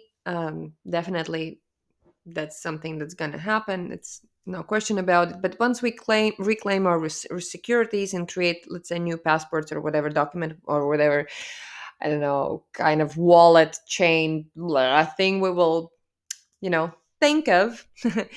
um, the individual part of debt, public debt, becomes your deposit as well as your contribution at the beginning, and then everything changes as we go into this completely new understanding of how economics and relationships work in general. And I saw this lady online, Timnit Gebru. I haven't seen, like, I haven't met her. Obviously, I would love to meet her. I would love to get on board people like her and others. And she's a prominent computer scientist and a researcher known for her work in artificial intelligence ethics, logarithmic bias, and the social impact of artificial intelligence. Yay, amazing. So ladies like that, Where are my chicas who are actually like really doing amazing work in this civilization? Let's come together and let's figure out how to make this blockchain based internal currency possible. Okay, so hackathon. Choo-doo-doo. I already mentioned that that's something that I would love to do. And what a hackathon is, it's an event in which a large number of people meet to engage in collaborative computer programming. This is the Wikipedia, Google thing. But it's not only about computer programming. It is coming together. It is online, but it can be about any topic that you're passionate about. There are people that are passionate about the same things as you are in this world, in this reality. And so if you're trying to create the most resourceful, the I don't know, ecological, best resourceful way how to make clay cups based on something, there are people who may have figured it out, or there are people who also want to figure it out. So it is a possibility to come together online for one weekend, let's say in new moon, or even a day, um, and work together, create teams, share knowledge, come together for projects, come together to research, to develop something. It's not only about programming. When there was COVID, I participated in the Global Hack Project. Here is my Libreco advisory. It's my other YouTube account, which was like 4 or 5 years ago. Was but tried to do these things and I never like continued. So I'm gonna get better now.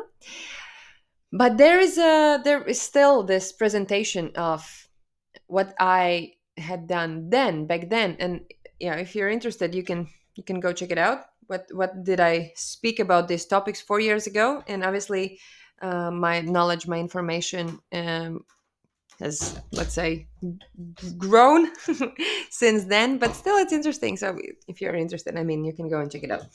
So hackathon means that people come together and work together and contribute and stop competing and just work on amazing ideas. Just putting computer to charge. Okay, so decentralization. The big topic. So we have centralized governmental system, centralized media system, centralized banking system, etc., etc. Everything's kind of ruled by a couple of people in like the world, really, or at least some points in the world. Anyway, you know what I mean.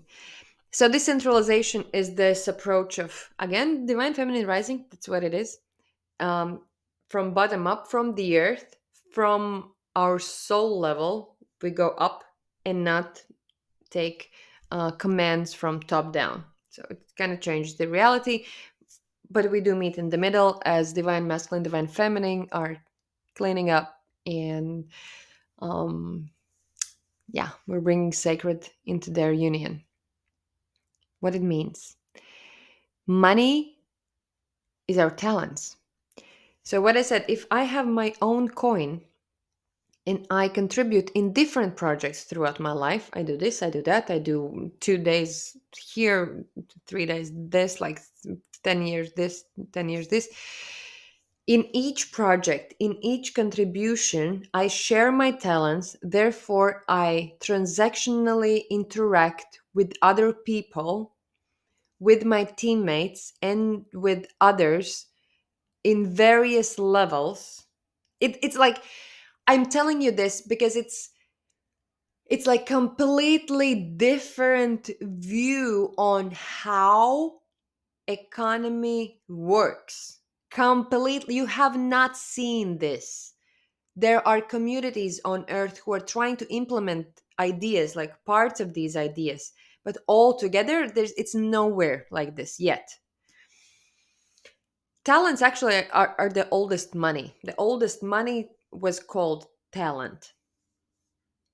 um And so, what changes?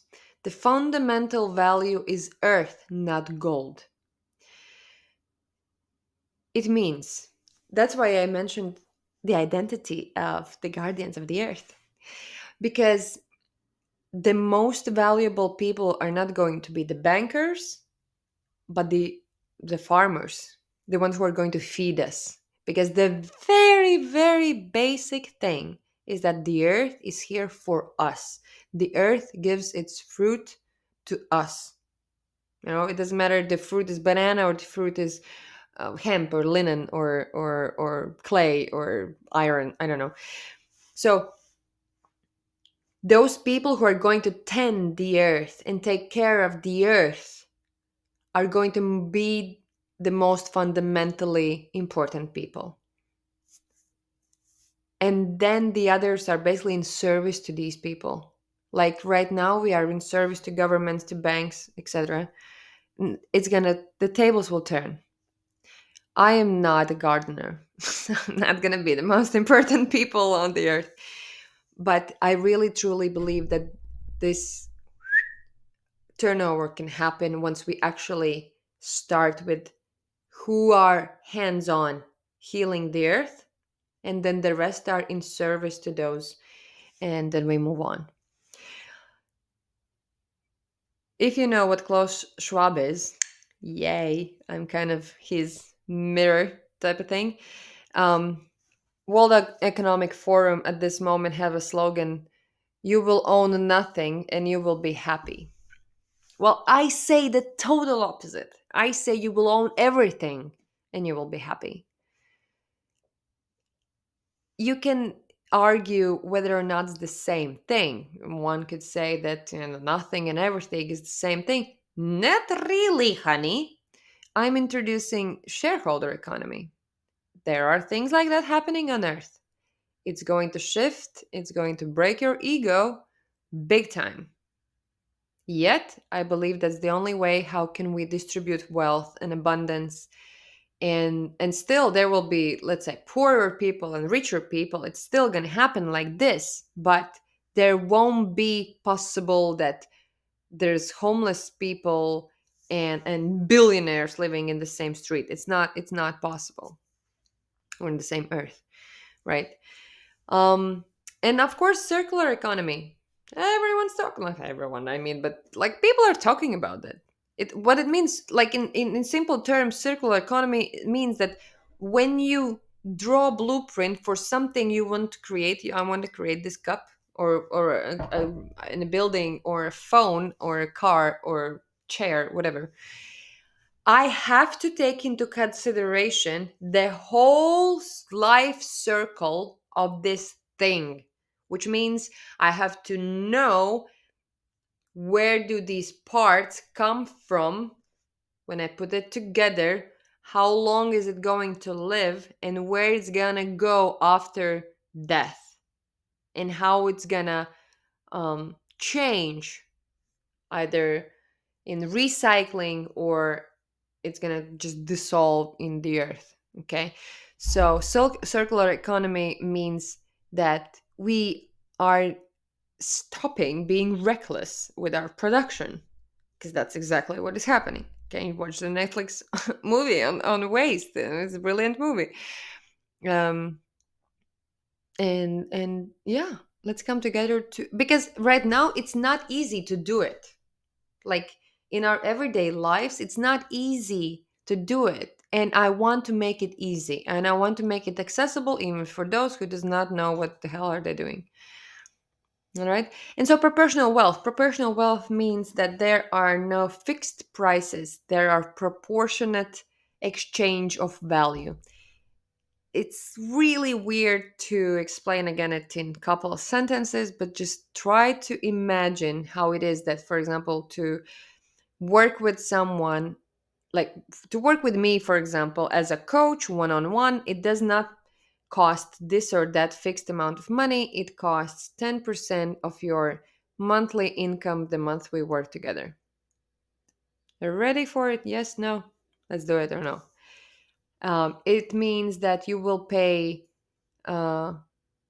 It There are a lot of minor details that change, like it It differs whether or not you're buying, I don't know, a candy or a car. Okay. But it's all proportionate. And all the things are built in circular economy to last. We if money is not the main aim, if sole purpose, slow living, amazing shit is the main purpose, then we just make stuff to last. It's stupid to buy a phone every 2 years, but they are made so that in 2 or maybe 3 years they break down so that you would buy a new one.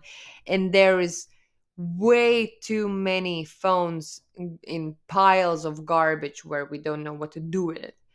So, you know the thing. It's not only about phones. I was just using it as an example, but let's stop producing things that don't last. Okay. So, this Internet 4.0, haha, basically, for each being, this new platform is all in one. There is no need to spend more time than necessary online. We all know that where your attention goes, your energy flows. That's like the basics, okay? And so we already see that there is war on consciousness and there's war for your attention. It's nothing new. It's just that this new Internet 4.0 is gonna be built so that you can find everything there in one place. And at the same time, there's not really a way to lose yourself in degrading the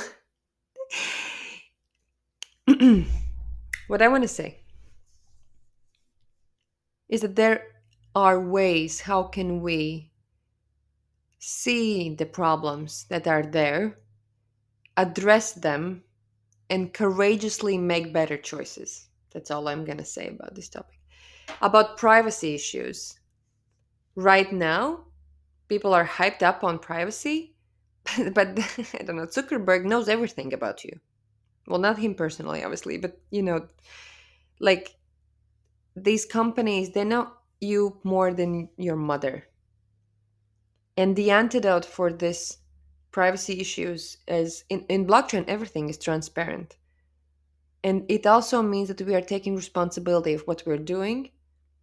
And if I'm not willing for all the world to see it, what I'm doing, like what kind of choices am I making? Obviously, your private life, what you're living outside of the internet, like you don't have to share it.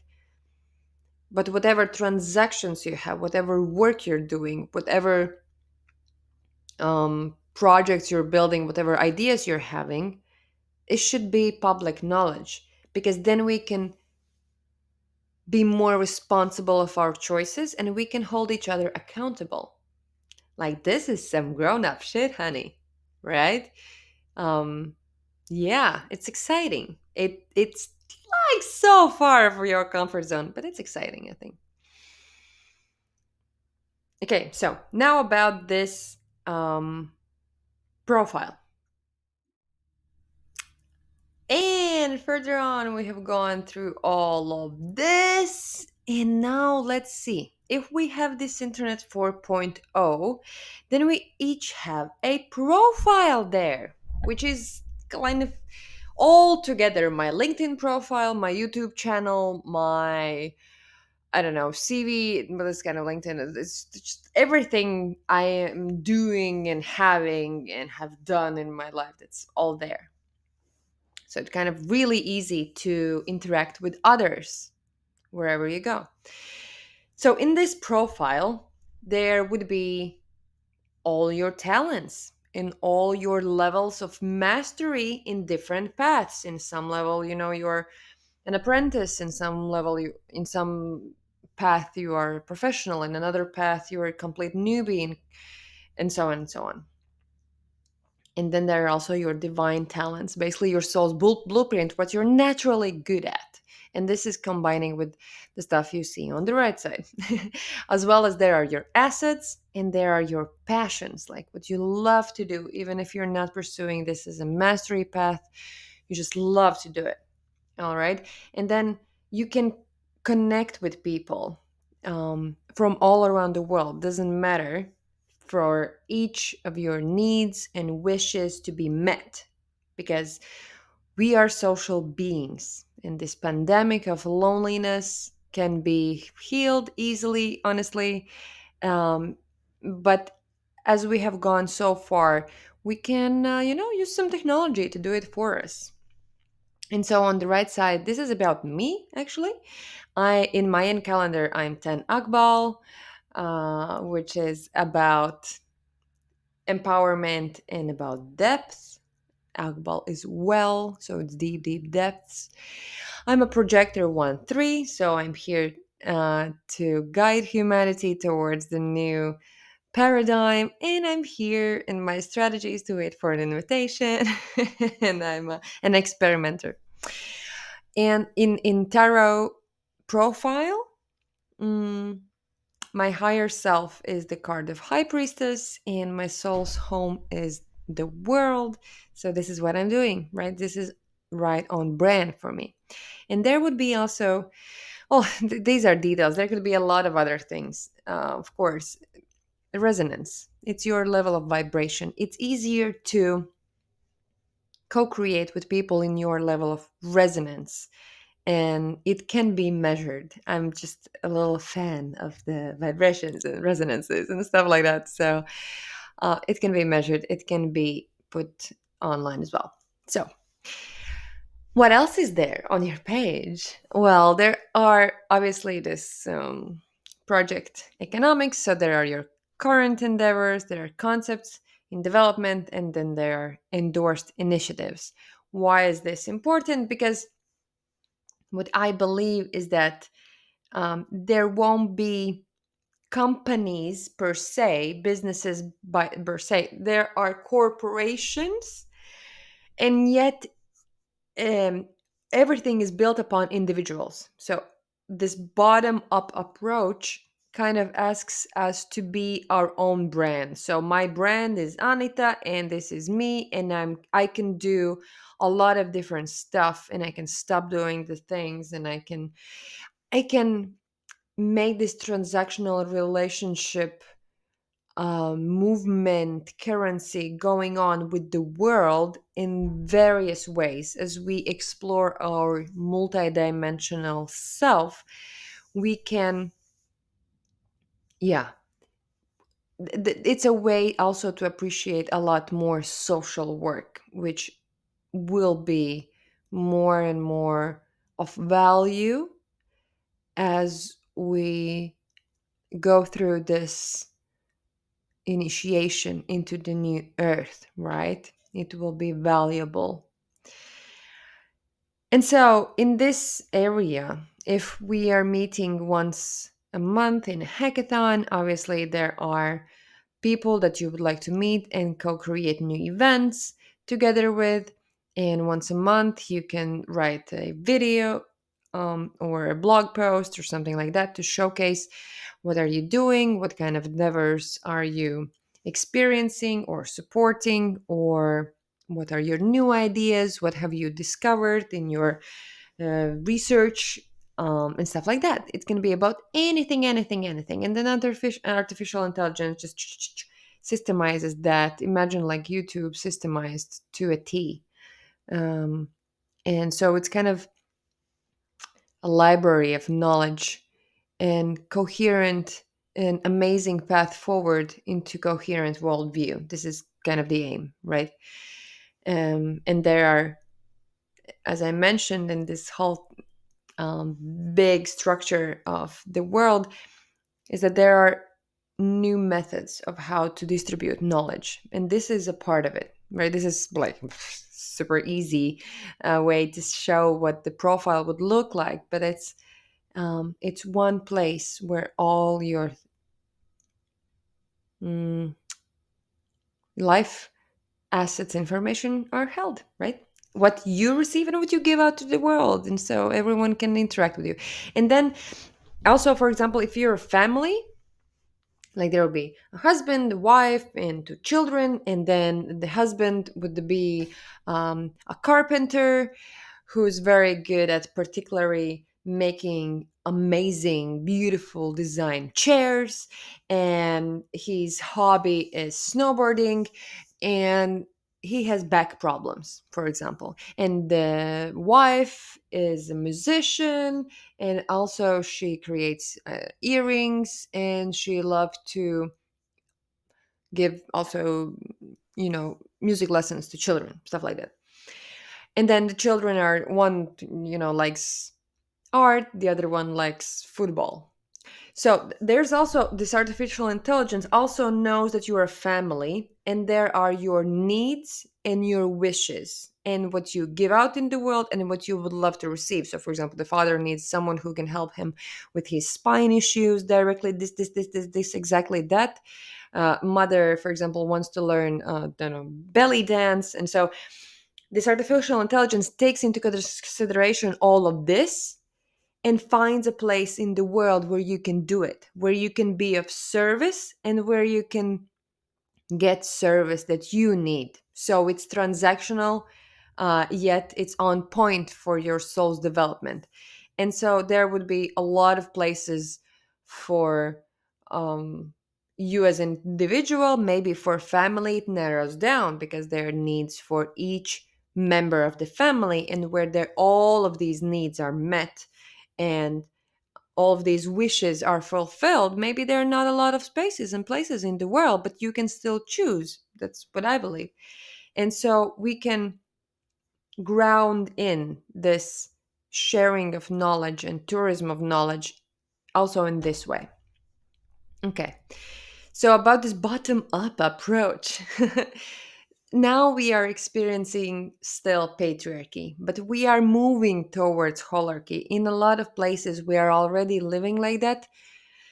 Yet still, there are people on top who are commanding and controlling whatever's happening with people on the bottom, let's say. Bottom up approach means that we, each individual soul, are taking responsibility for everything that happens in my life. So if I live in this space, that's my responsibility. And my responsibility is also the nearest things, like the nearest school, the nearest whatever common areas.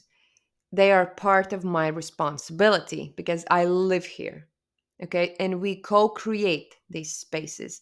And I co create also, for example, online with my intellectual information, knowledge, my assets, intellectual assets, together with people all around the world in my particular topic. So when I draw these circles, what I wanted to show you is that one person can be in different areas connected. You see, there's one point can be in one circle, another one, and another one, or at one point you can just move out of these circles and you can say, you know what, I really need to do some soul searching, and I would love to live in woods alone in a house somewhere and just meditate for 6 months, and it is possible.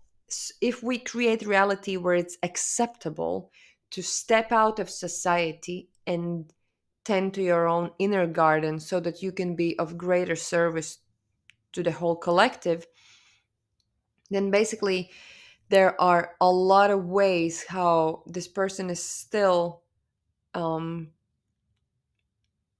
of value, because we will go through it, but there are only some uh things on earth that are in resistance to our greatness. Once we make our great, like, in the bottom, if each individual make the vector of I'm pursuing my greatness as a soul here on earth, the whole thing changes. All these questions become easier to answer, and I will tell you why. But let's go back a little bit to the economy part. Project economy, it's already what is happening in a lot of places. It's about collaboration, and each project has many layers. First of all, in this reality, why the primary question, why are we doing anything at all, would not be profit. All right. And it just this change changes a lot. Simon Sinek has amazing career based on why. But this is very, very important. Truly, if we answer why at the beginning and everyone agrees on why, we can move further on. For example, here I am telling you, um, that's my proposal of a project. Let's make this 4.0 internet and hackathons and all these beautiful things. Why? Because people are lonely, people are not happy, and if we want to create happy society, we need to change everything upside down, like literally upside down. And why is for the highest good of all. How can we create an environment where soul can thrive and, embark on this creative journey of um, my awesomeness as a soul? Okay. So once there is why, like for example, this is my proposal of why to do it. This, the whole thing, the whole presentation is why. Then there could be people that say, I know how to do it. I know how to do the hackathon. I know how to do this and that part. Once these people are like, hey, okay, let's do it, then there are people who are supporting this in different ways. Maybe they can, I don't know, make a video or coach someone in the group or I don't know, buy something for someone or stuff like that. The support team, there could be various ways how can one support any project. And the last and the biggest part of people are users, influencers, and affiliates who make this happen big time. And it doesn't matter what project it is. We can use this as an example, but it could be about anything, right? Where many different people come together, like visionaries, artisans, innovators, explorers, master craftsmen, advertising, blah, blah, blah. All these different types of people, and many more, obviously, and co create and collaborate for one thing to happen. And there can be many things that you are involved with.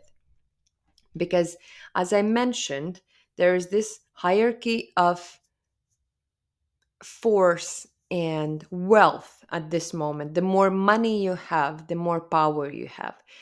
In New Earth, it will be slightly different.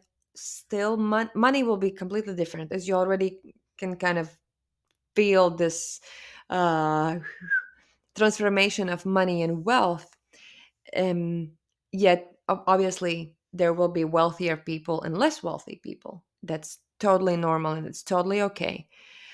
Um, and then it's not that there will be like super elite rich people and super elite people in power. It will be a lot more distributed, decentralized. Okay. So there's these partnerships in mastery unions. It's like something similar like labor unions at this moment. But those are interested in the same thing. Those are people that are passionate about the same thing, that they're passionate about research and development and growth in this area or some sort of area. You can read down below. I have put there, you know, the basic ones that should be a priority, builders, because we have all these houses and it's stupid that we have homeless people on earth. And I'm not saying one country or another. On earth there are enough houses for everybody. It's just lack of good management that we have homeless people. And new house, okay, let's not go there. Art, life is art, and everything should be art. And as artificial intelligence are taking nonsense jobs away from people, good for us. So many people are afraid that they're going to lose jobs. Well, yes, because there's this fear of how I'm going to pay rent. In this reality, there are no rent. It's just, it changes. Once we are shareholders, our main responsibility is to be responsible for houses. It's going to be slightly different. We'll get there. But it's just there are more possibilities to create art. And these people who are going to lose jobs sooner than later because of AI, they can spend time in soul searching and in learning and starting to be of service in completely other way, because there, won't be banks and stuff.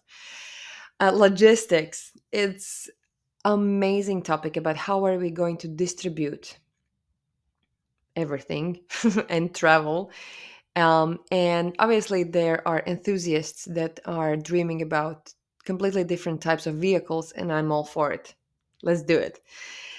Culture, obviously, we need to mature as culture. That's what I mentioned before. And there are people who are in need of collaboration on so many levels, and coaches and soul led, um, not even coaches only, but like shamans and priestesses who are on the path to help culture to evolve.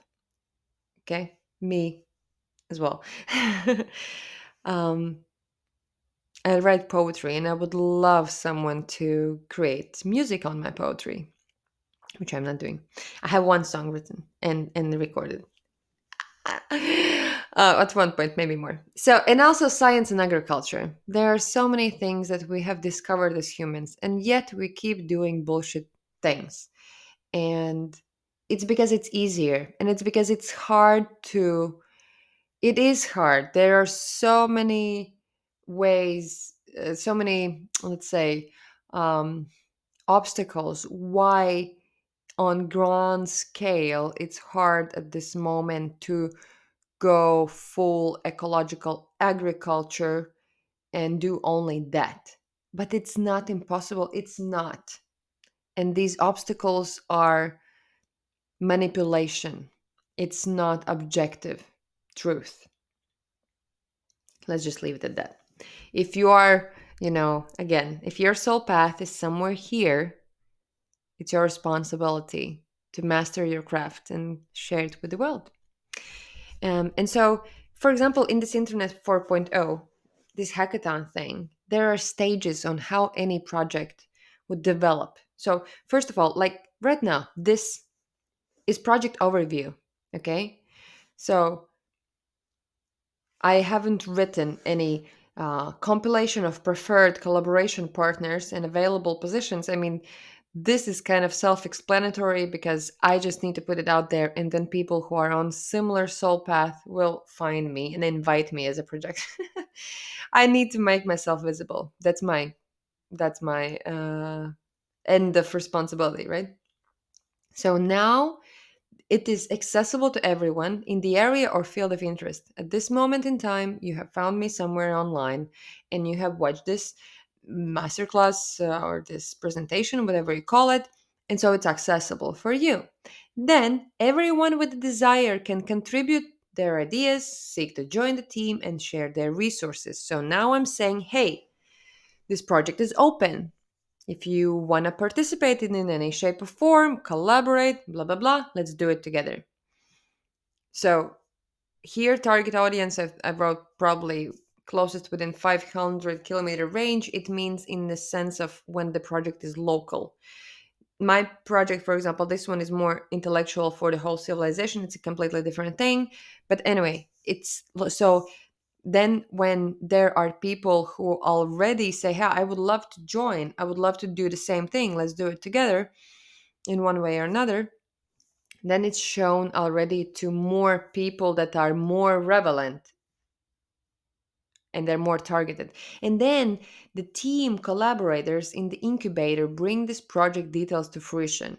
So it would be, for example, coming together with 5 generators, let's say, and saying, okay, how are we going to do this hackathon? So we need this, this, and that, and let's do it in this and this and this way. Okay, then there is this hackathon, and then we come together for monthly innovation challenge and community webinar workshop, etc. So we tell other people as well, what are we doing? Then, what's written there underneath my bubble? Sanada project completed with the details is now open for a vote, a step towards raising funds. So what it means we are voting with money. So this is about taxes. Mainly, it means that once a month, let's say you have some income, whatever that is, and then there are, I don't know, 20%, for example, that are, let's say, frozen, and you are in charge to distribute your taxes towards projects. There's lists of projects. They can be in your field of interest, they can be in your area, they can be different types of projects. And you can say, okay, 10% of my taxes go there, 50% there, 10% go to this social endeavor, blah, blah, blah. And you distribute your taxes, which means useless projects that people are not supporting are not happening. They're just not happening at all, at all. Okay. And it's ingenious, I believe, to take radical responsibility for everything that happens around me. And I take responsibility of my taxes, which means I get to decide how and where they are distributed. And so now, when there's money, people are starting to develop this project, and then there's cooperation with involved sectors in the relevant location. And then, when the project is kind of done, then there are individuals who are passionate about it, and they sustain project's momentum, and dedicated enthusiasts or cyclical approach make sure that this continues. Right? It can be a shop in the same way. New type of pants can be created, or new type of headphones can be created. Everything, it doesn't matter. People who are enthusiastic about this thing come together, and in this way, in this internet 4.0, any project can happen. If it's just ludicrous, if you're the only one who thinks it's a good idea, it's not going to happen. I'm sorry, honey. If it's good project and people are supporting it, then it's really easy. The same way, it's already happening, things like Kickstarter, um, GoFundMe projects, and stuff like that. We already have something similar. It's just that all economy should be like that, and all taxes should be your responsibility. What's going on there, right? Okay. I already mentioned tourism of knowledge, which means lifelong learning serves as the cornerstone of economics. We as society, we have so much to learn, like so much. We as human beings are using that little of our potential, 2%, 5%, not even 10, I think. Maybe someone. It's just that there is so much potential in us, and we can develop great capacities that are beyond our comprehension at this moment.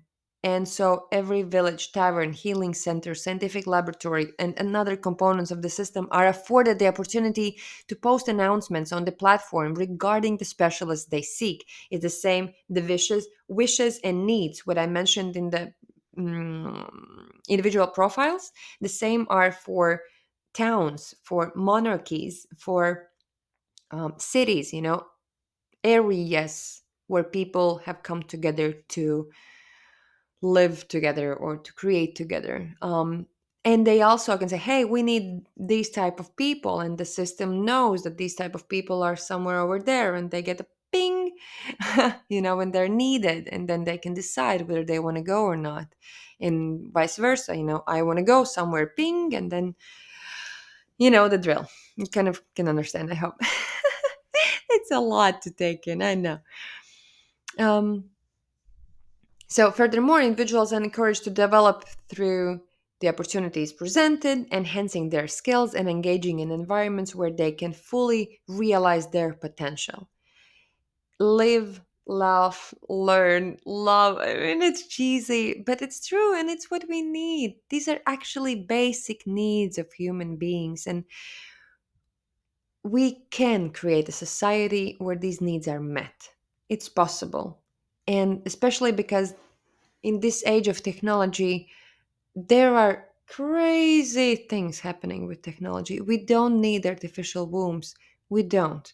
We have them. But we need something like that. That's what I believe in. So tell me, what do you think? And about business Tinder, this is an interesting concept. So it means Tinder. So it's like all these projects, right? As I said, they're bing, bing, bing um, happening in your profile where you are connected with people in projects where you're needed, because this artificial intelligence knows your divine blueprint, which is basically your, astrology, human design, your soul's blueprint. Then there's logical part of your profile, your skill sets, your um, whatever's going on in your life, your knowledge, abilities, things that you actually know how to do, and how far you have developed your soul blueprint, and natural ones. Um, so this is something that everyone can see. These are projects pursued. These are resources, something that you have, like tangibly have, and yeah, and you can why it's Tinder, because it's in the area. You can put it's either the whole civilization, or it's like 500 kilometers radius, like where are my skills needed, for example, or where are people that are also interested in how to make this happen in 100-kilometer radius, and we can just come together really near and make it happen, right?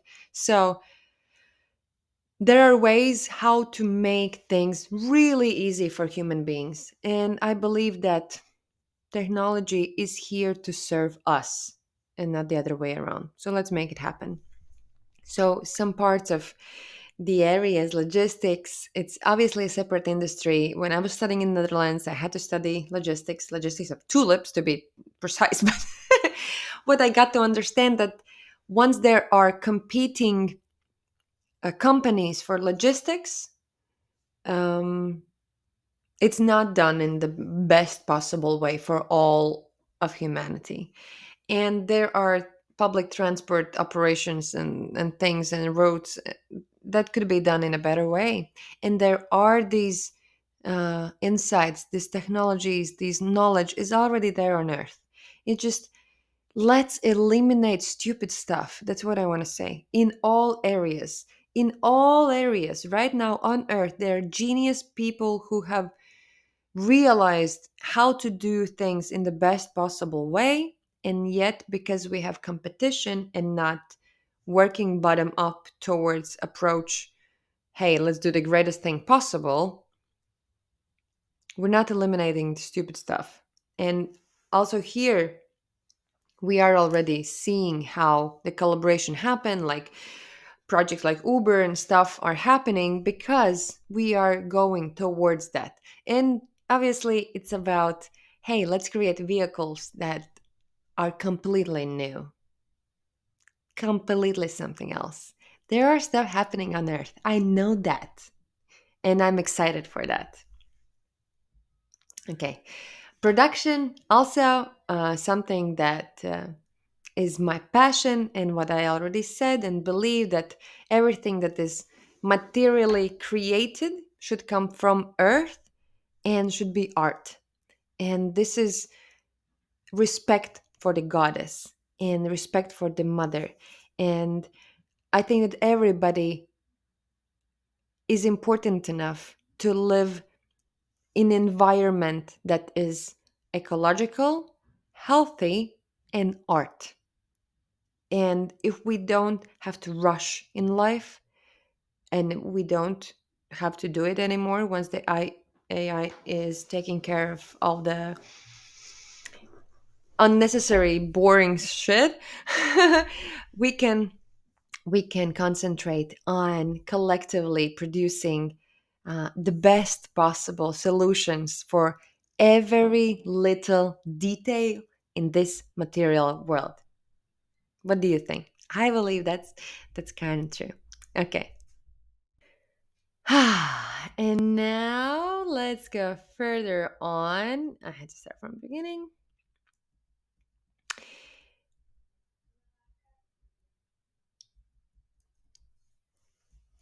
And the next piece of the puzzle is energy. Obviously, I am sure you have heard of this rabbit hole, or even have gone down there through various holes, because I believe that free energy is the true escape from slavery. If we don't have to pay for energy, then a lot of problems are just basically solved. Imagine all of those things that I said before, and you don't have to pay for energy. And these solutions that we have here, solar energy and wind energy, the solutions, they're not even the best possible. They're not nearly the best possible. And I know people who have created energy sources, alternative energy sources, but as they don't have funding for this, they even try to sell this energy for very cheap, for free. Like even one couple of inventors, I know that they just said to the local community, hey, let us just flush this energy that we have created here in we can give energy to the whole town, because to buy generators and accumulators, it's a lot more expensive than to just give it freely to the whole town. And it wasn't possible, it wasn't allowed. So at the end of the day, it's cheaper and more reliable to just buy energy from the common source. um but it doesn't have to be the thing. It truly does not. And I know people who have been killed because they have invented good shit. Like literally know people. And so what I want to say is that none of these things work separately. And free energy is something that there are solutions out there that I've read or heard of that are amazing, ingenious, and totally possible, yet not allowed because you can't make money off of it, right? And so I believe that there should be a whole ministry with smart, creative minds, and that just solve this problem for all of us and find different solutions, because there are ingenious solutions for every kind of area, for every kind of type of community. And once we have common grid and we can share this energy, like, I mean, come on, like just imagine. It's the stupidest thing ever is that it's possible like tomorrow. We choose not to. So, free energy for everyone at this moment in time, it's not a hypothesis. It is a choice. And that's 100%. And we still choose this random stupid thing because of greed and because of hierarchy of money. So I'm just getting fired up here because don't know whatever. Blah, blah, blah. Let's move on. In shareholder economy and guardians of the earth philosophy, there's one thing that's going to be triggering for a lot of people. Is that you can own only as much property as you can daily take care of. So basically, there's no such thing as rent and stuff like that. It works completely differently. We can go into it in details in another conversation. Is that if I live here, I take care of this space, and there are builders and maintenance people that just love to do it, and they are in the area, and that's their only job, to help all the town, for example, to maintain their houses in the best possible way because they are passionate about how to do it. And so everyone contributes in a way. Or just, the houses all are built in a way that they stay for a long time, and it's easy to repair them, or it's easy to reschedule, not reschedule, remodel, and stuff like that. And so if I can take care of one place like this, that's all. And I still have shared property with people that I share, the town or the city with. So I am co responsible for these areas. Obviously, there are people who are a little bit more responsible, and their responsibility is to get other people to help out when it's necessary. But it's important that we understand that these things are going to change. Right now, World Economic Forum also is going towards something like that, but from the completely other perspective. You will not own anything and you will rent everything. And this is a dangerous territory because that's complete slavery. Think about it.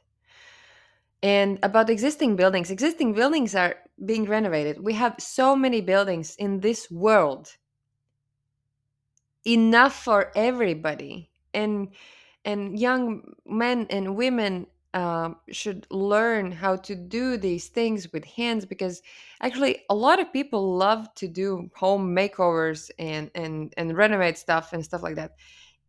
Obviously, if it's completely different world where they don't need to pay rent, and they can just do their passion and remodel homes, I mean, it's amazing. And then we can find more sustainable solutions for a lot of problems that may occur.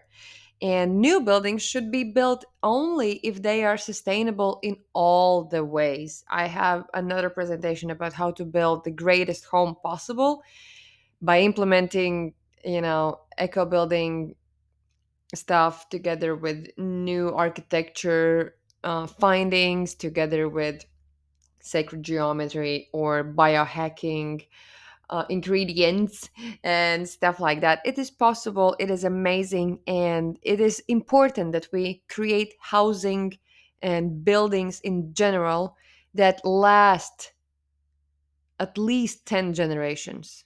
Like, if the building is built to stay there for 500 years, hell yeah, let's do it. If it's meant to stay there for 2 3 years, it's not relatable, it's not sustainable, it's just not, it doesn't make sense. All of these ideas are about, let's stop doing senseless things and do the smart thing. It's just what it is, honestly. All right. um about store chains, again, imagine a world where there are no competitions. There are brands that are just people. Each individual designer is a brand for clothing, for example, or each individual person that's just has developed something, they're a brand. Or people who come together, 10 people, for example, together, they could create a brand for a thing, and then they contribute to create it, yet it's not a company as we know it now. So, main idea is to create spaces where we take care of each other and share our art, right? Everything is art, as we already established. So, it's logical that there are no salespeople per se, but everyone who is in that area, in that store, in that place, they gather people that are passionate about these things. If there's a beauty boutique, then there are people who are passionate about beauty, and they share their knowledge and they share their craft and they share whatever is going on in that moment. And you just walk in and you spend the day there, and yeah, awesome. Or the same with clothing stores with designers and stylists, or children's goods stores with development pedagogues and stuff like that. It's just logical, it just makes sense. And it's not that I can create a business and not take care of it and just be on the other side of the world and don't care what's going on there. um And that's the groundwork. If we imagine world that is built upon these principles that I shared at the beginning, it just happens so that everyone is on the path to their greatness, on contributionalism, and sharing values and sharing this amazing love towards the earth, towards one another, and going further and further into this new earth creative energy. Like, it's just cool. I don't know. What do you think? Like, that's what I believe. Okay, I just want to touch briefly. It's another a great topic, obviously. It's the law. Legislation is based on cosmic law, of the law of God, let's say. Okay. And if we break the law, it just means that we're harming ourselves and others. And it means that we need healing, not prison. It means that something, maybe we haven't understood something, because there are laws on this earth that are just there.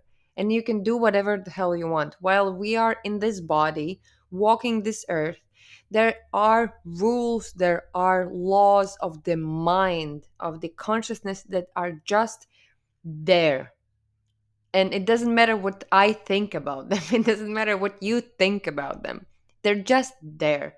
And there are ways how to live better and better life.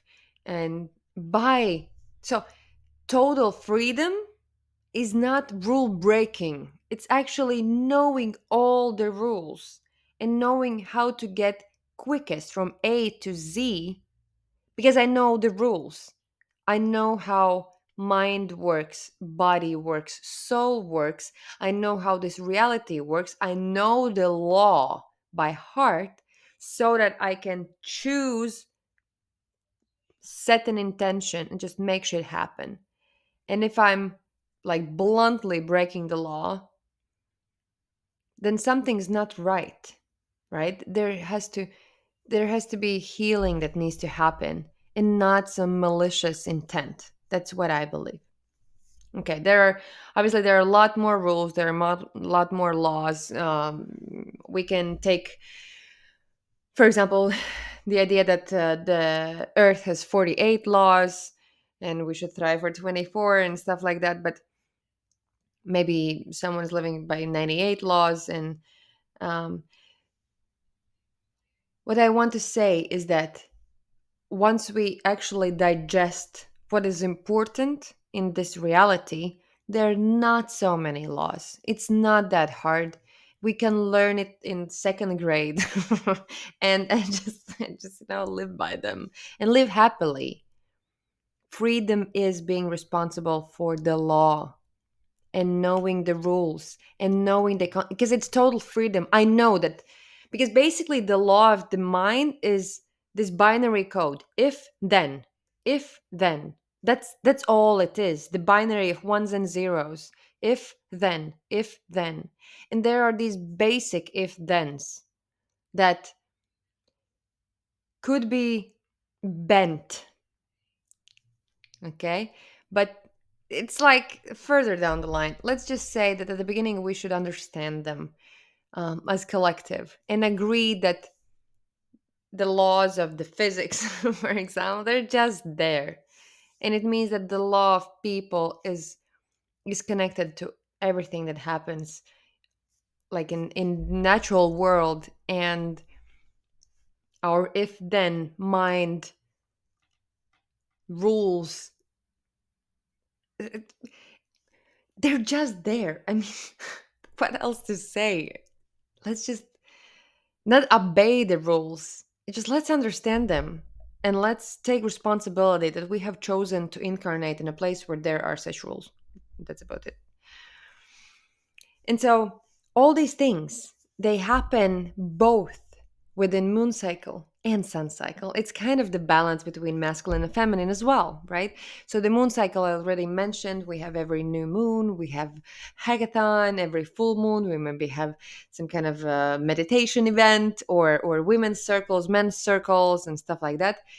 And so we can go in this rhythm both in male and female energies, moon and sun energies. And it's an interesting topic because in my native language sun is feminine, moon is masculine. Usually it's the other way around, and both these ways they create different cultures. That's interesting to watch. Anyway, and also the sun cycle. Obviously, the cycle through seasons. It's just the rhythm that we have, and so if we don't have to rush to to reach some imaginative monetary goals, then we can actually just go in the slower cycle of 1 year for in this instance, and create our lives better and better, and create our lives more conscious and sustainable in all areas, and plan long term. We're planning super short term. If still on earth there are cultures who plan 200, 300, 500 years like ahead, and I think that's quite smart. So maybe let's learn from them. So what I want to say is that everything already is. This life is brilliant miracle that everyone has the right to discover from birth. And as a government, we have a choice to limit it by making life as complicated as possible in bureaucratical processes, or to support it by creating an environment for innovation, growth, and the unlocking of potential. We have a choice, and every day, step by step, we make this choice. So I'm asking you, what do you choose, and how much can you take responsibility for your choices? And to speak about that a little bit further, let's step into another part of this presentation. Completely different question. Do you believe in free will? I have contemplated this question all my life, and what I have found is that I was shown that we don't choose the date of birth and we don't choose the date of death. And in the middle, there are parallel lines, lifelines, let's say, timelines, whatever, where we get to choose. And our each choice drives us further away from our true soul's path or towards our true soul's path. And so we can drift away from our path somewhere in the bushes, and it's fine. You can do that. Or we can go the straight path. And once we are in this automatic mechanical reality where we just do what we're told, where we're just following our instincts, then we don't have a choice. We just do whatever. And that's why there are people who can predict future and stuff like that, because it's all determined. Yet, when we start to awaken, when we go through the dark night of the soul, when we start to break the patterns, la la, la, we start to make choices. We start to exercise free will. And then at one point, when we're actually on our soul paths and fulfilling our destiny, again, suddenly we somehow don't have a choice. Like right now, I know for sure if I'm not going to do this, I won't be happy. I won't be fulfilled. I won't be calm. I won't be abundant. I won't be love filled. I won't be like, my purpose in life is to express whatever is within me. This is me expressing whatever is within me, right? This is me doing my job. And I love that. I love being here with you. I love sharing these things that have been sitting in me, basically. And I know that I don't really have a free will. Maybe I have a free will of whether I'm drinking coffee or tea or juice or whatever. But actually, I don't even know. um, we do have free choice. And at one point, we kind of actually, oh, again, we don't. We just follow our true soul's path. Okay. And then we don't choose. We just magnetize whatever's in our highest good. We don't choose like, oh, I choose this. No. If my choosing is let it happen, whatever is in my highest good and the highest good of all, then I just go on this journey of life. and stuff happens, and I'm like, yeah, baby, what else do you have in store for me? Right? And it's just like a flirt with the world, with reality, with life, with God, with goddess, and it's fun and it's awesome. And that's what I would love to share, that it's totally possible, even if you're in deep shit and like deep in addictions, deep in reality, it's possible to rise up because I've done it. I know how it's down there. And it's incredible. I have put a lot of work in that, but I kind of know what works, what not.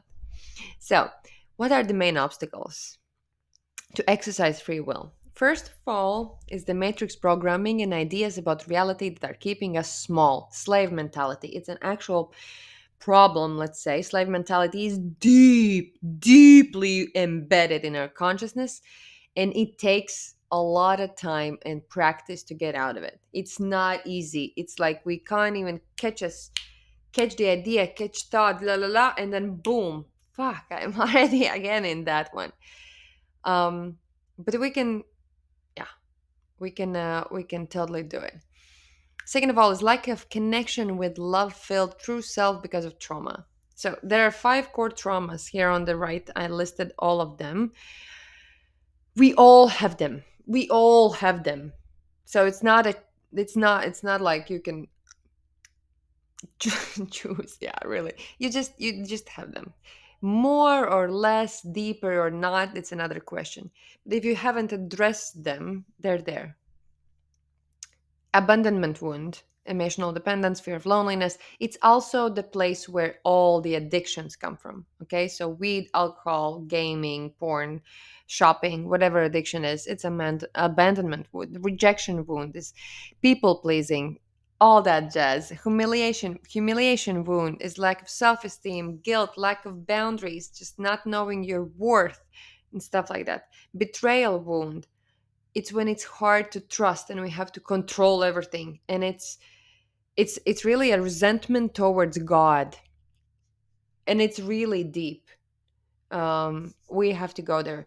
And wound of injustice, this is also very important to address. Wound of injustice, once we go to fill with love and soul, politics and economy and stuff like that, because there are injustice wounds for everyone. It depends on the culture, it depends on where you're from and what is your background, but um, it's there. So face your shadow.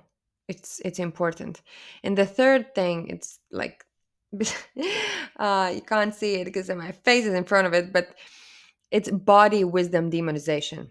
And I want to touch this subject a little bit deeper, because body wisdom demonization is a denial of what a woman actually is. Matt Walsh created this cool movie called What is a Woman? And basically, he didn't understand the question in the movie. He just showed how ridiculous is this reality at the moment. But also, I want to say that it is necessary at this moment to ask this question. And what we see right now is exactly the process that so many people are awakening to realize what a woman is, and what womb is, and what miracle is that, and what does it mean for us, and to realize how unsafe this world is for a woman's body at this moment in time.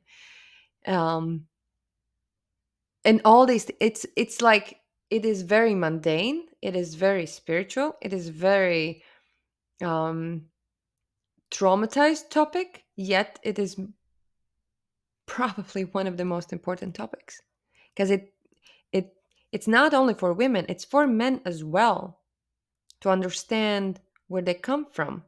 People did not come from a rib, they came from a womb. And also this switch is kind of like, okay, let's just take a minute and think about it, okay? So denial could look like food is plastic, if not poison, air and water pollution, synthetic environment, misuse of sexual power, porn, beauty industry, pharmacy, fast fashions, gender bias, logic over intuition, etc., etc., etc. So this is a topic that I'm really truly glad that this movement of embodiment of sexual reclamation and sacred sexuality, that this wave is happening. It's going on.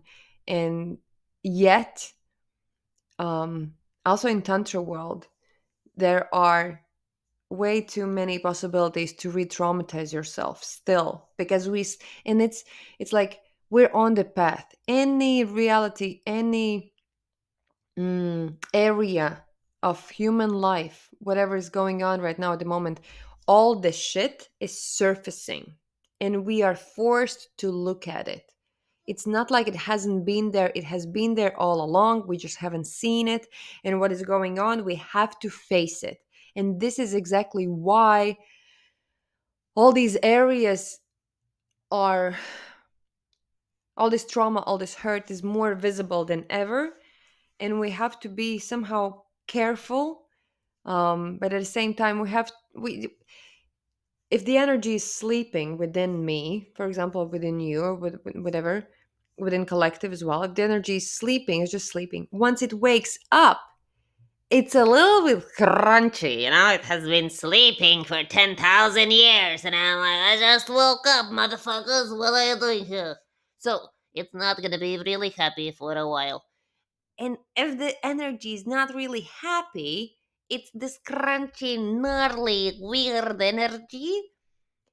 It may hurt someone, or it may do something, and the ripple effect could be not pleasant for a while.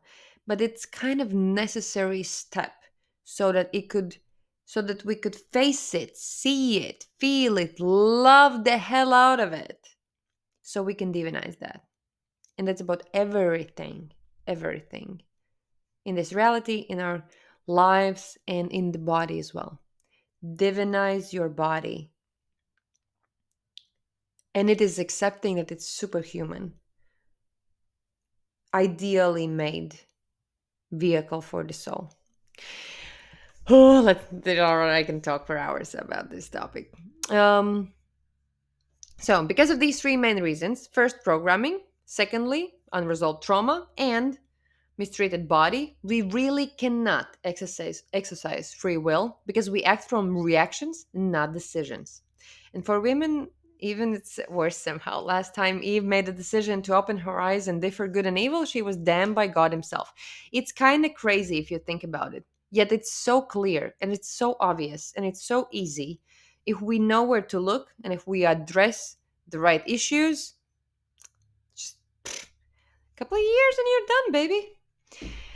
So, um, we all know that there are people or whatever that is, who are taking advantage of this. You may know Illuminati, you may have heard of shadow government, you may know what BlackRock and Vanguard is, you may think that satanic elite cult is running the show, or you may think that Simpsons are responsible for all the programming of our reality. Whatever the case may be, there are these entities, and I call it the false god. The governmental system, the banking system, and the religious system, kind of the false god, who is, how to say, enslaving souls, basically. That's what it is. And keeping people under pressure, and keeping people in fear. Once there's fear, obviously people are very easily manipulated. So this triangle, this false god, at this moment in time shows up in the governmental system as the World Economic Forum, in banking system, in money system, it's Vanguard and BlackRock, and the story of Eden, the illusion of good and evil, in the part of religion. If you don't know what I'm talking about, if you haven't read Genesis and the story of Bible, please do. It's like 2 pages. You can handle it. If you don't know what Vanguard and BlackRock is, please go and take a look. If you don't know who Klaus Schwab is, please take a look. Do your homework. It's important that we know it, because they are part of us. They are here for our benefit. They are here to teach us something. They are here to put enough pressure so that we break free. Okay? They are here for us, not against us, yet. They're putting pressure so that we stay small. Resistance creates power within us. Okay? That's what I believe. And so if you see this video, I can say with 100% certainty that you chose to incarnate in this time to find your true passion, to free your voice, to free the voice of your soul, and to be an active part of evolution we are experiencing. If you have gone through the shadows of World Economic Forum, Story of Eden, Vanguard, BlackRock, if you have integrated these shadows within yourself, honey, you're ready. Chat me up, let's do it. So, me as Anita, as soul, I want to enter this competition. There's a competition going on. What are we going to do? Where are we steering this civilization? Well, this is my plan. This is what I want to do. I want to offer an alternative point of view about how civilization can go forward. Part of my soul's mission is to free people from mental slavery, and it can happen through soul empowerment. So, let's assume your self esteem is great and you are walking your soul path totally. Can you see that there are other people in your life that are doing the same? And how could you collaborate with them? So, this is your divine triangle, your individual one for each and one of us. It's our soul's blueprint, our unique genius, and life as the neutralizing point, as teacher, as God, Goddess, Holy Spirit, three in one, life that happens to me, that I live moment to moment, moment to moment, moment to moment, my life. Okay? The greatest teacher of all. That's what it is. And once we pay attention, and where attention goes, energy flows, right? Once we address the shadow and then pay all this new energy and this new attention towards our soul's blueprint, our unique genius in our life, we come together and we create amazing things. Yet, there are different stages of this development. So, I want to ask, what stage are you in at this moment? And it's completely okay. Obviously, we can talk about many, many more stages. I just wrote seven just to give a framework. These seven stages, something that I have gone through, and I have seen other people gone through. So, where are you at? Maybe you just start to realize that there is more to you and that you may have lied to yourself. Is that true? The second stage I would call it like, I live in lies, surrounded by idiots and NPCs, and I'm lonely. That's a valid stage. The third stage is, I have died 10 times already, and I start to open my eyes to possibilities that are out there. An amazing stage to be at. An amazing stage. The next one is, I have found people that are on a spiritual path and we do cool shit together and work hard to protect our bubble. This is incredibly valuable stage, yet it teaches you about boundaries. It teaches you about protecting your bubble, but it's still the bubble you're in. And then you go the next stage. I have died 1,000 times, and I realize that I have been using spirituality to escape from my true path. I live in a paradox. I don't know who I am and what I am doing here, and I deeply love myself, and I know that I do my best to express that. This is wonderful stage, true wisdom path. The next one I call, I have claimed my mountain. It has been painful and lovely journey, yet I am that I am, and I'm sharing my gifts with the world because we are all one. This is the stage that I'd say I'm at this moment in time. And number seven is I am. It's amazing stage. And let's touch it once in a while. Yet, let's remember that we are human beings. And now imagine that there are 55 million of us. Deep breath. How does that look like? Take a moment to breathe it in. People who understand these things, people who are willing to go in one direction to co create a new earth. Tell me, what do you see? What do you feel? Where's the resistance? What's your mind saying? What bubbles up in your body?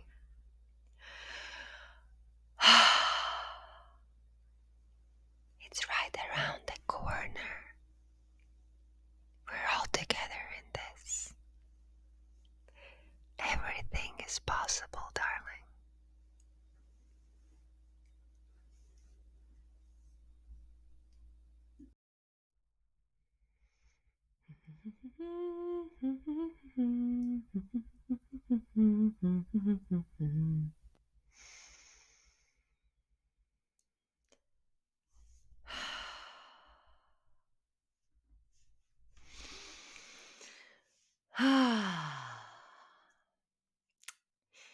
And for the very last part of our presentation,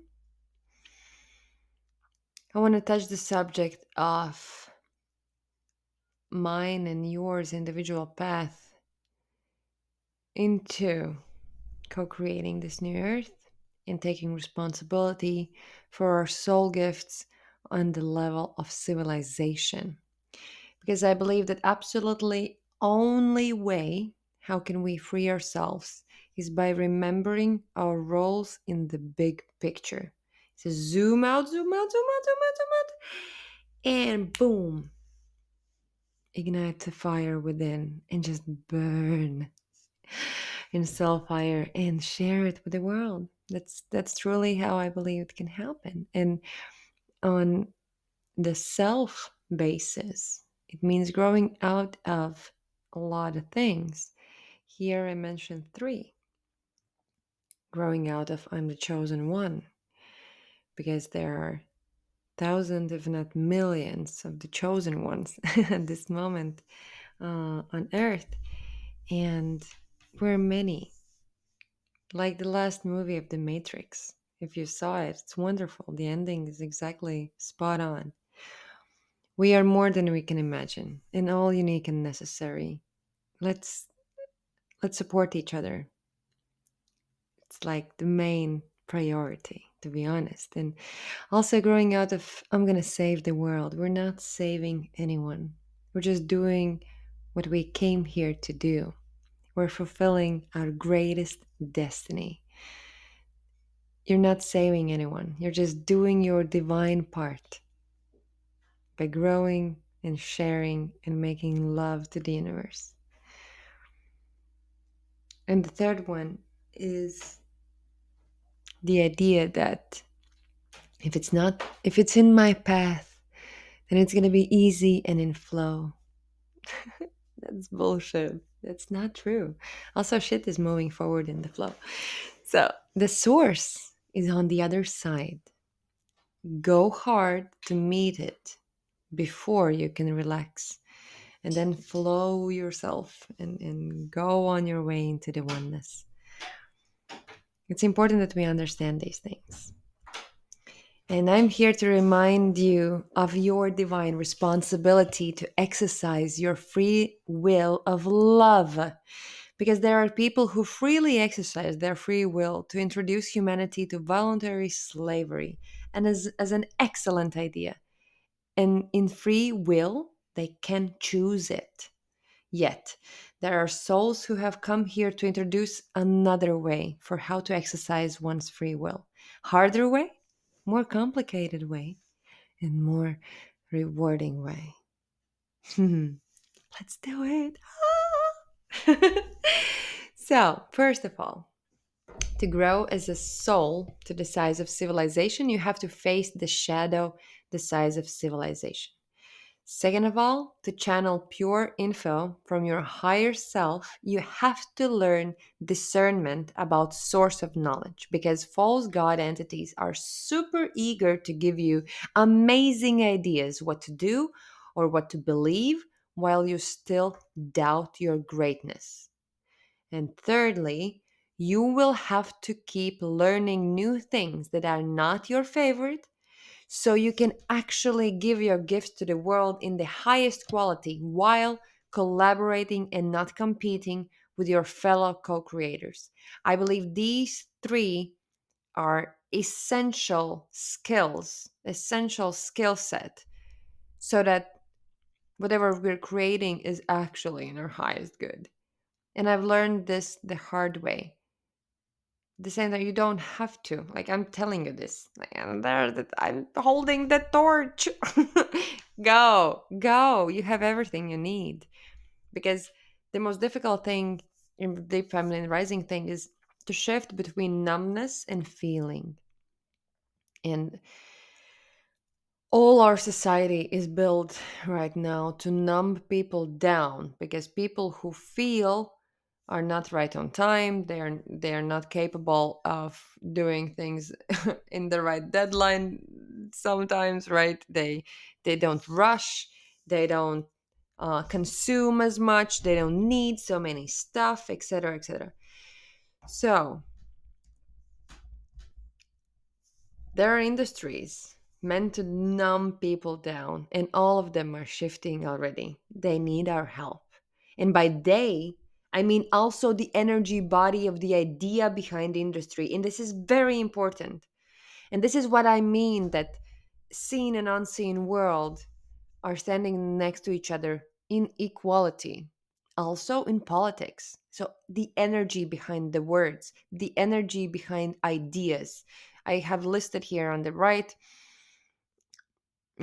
some of the main, let's say, industries that really needs needs some divinization to happen. Yet there are people who are already doing that, hands on doing that. And the rest who are not maybe doing hands on, we can do it within ourselves. So within ourselves, we can take in this word, this industry, like beauty industry. What does it mean to you? What does it trigger? What kind of shadow can you notice in your path that is connected to this industry? How can you heal it? How can you heal collective shadow by alchemizing this within yourself? So, within from all these, medicine, entertainment, beauty, economy, self help, defense, technology, clothing, transportation, real estate, tourism, energy, which one triggers you the most? Take a moment here. Which one triggers you the most? Because this is a breadcrumb on your breadcrumb trail, right? This points towards your dharma, towards your soul path. Triggers are holy teachers. The same is which one interests you the most. And it is also a part of your dharma, part of your path, part of whatever you came here to understand. And most importantly, which area are you ready to play, honey? Which area is the one that lights you up? Mm-mm-mm. I'm sure there's some, at least part of it. It is interesting because when I say what area lights you up, I want to see what gets triggered within you as well. Mm. Now, I want to touch an interesting subject, one of my favorite tools in the toolbox of mine, emotional vibrations. So it's the scale of emotions. There are two parts of the scale.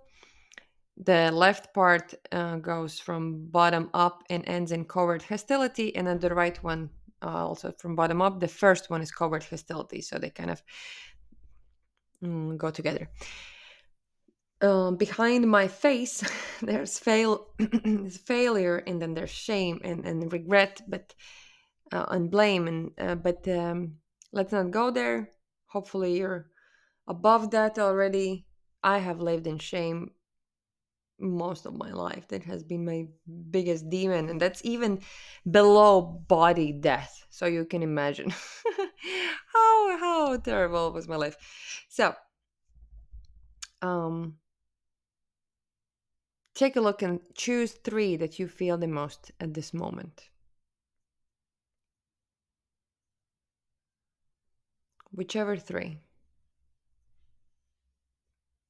or let's say at the past 3 months. Which ones uh, were your mundane feelings?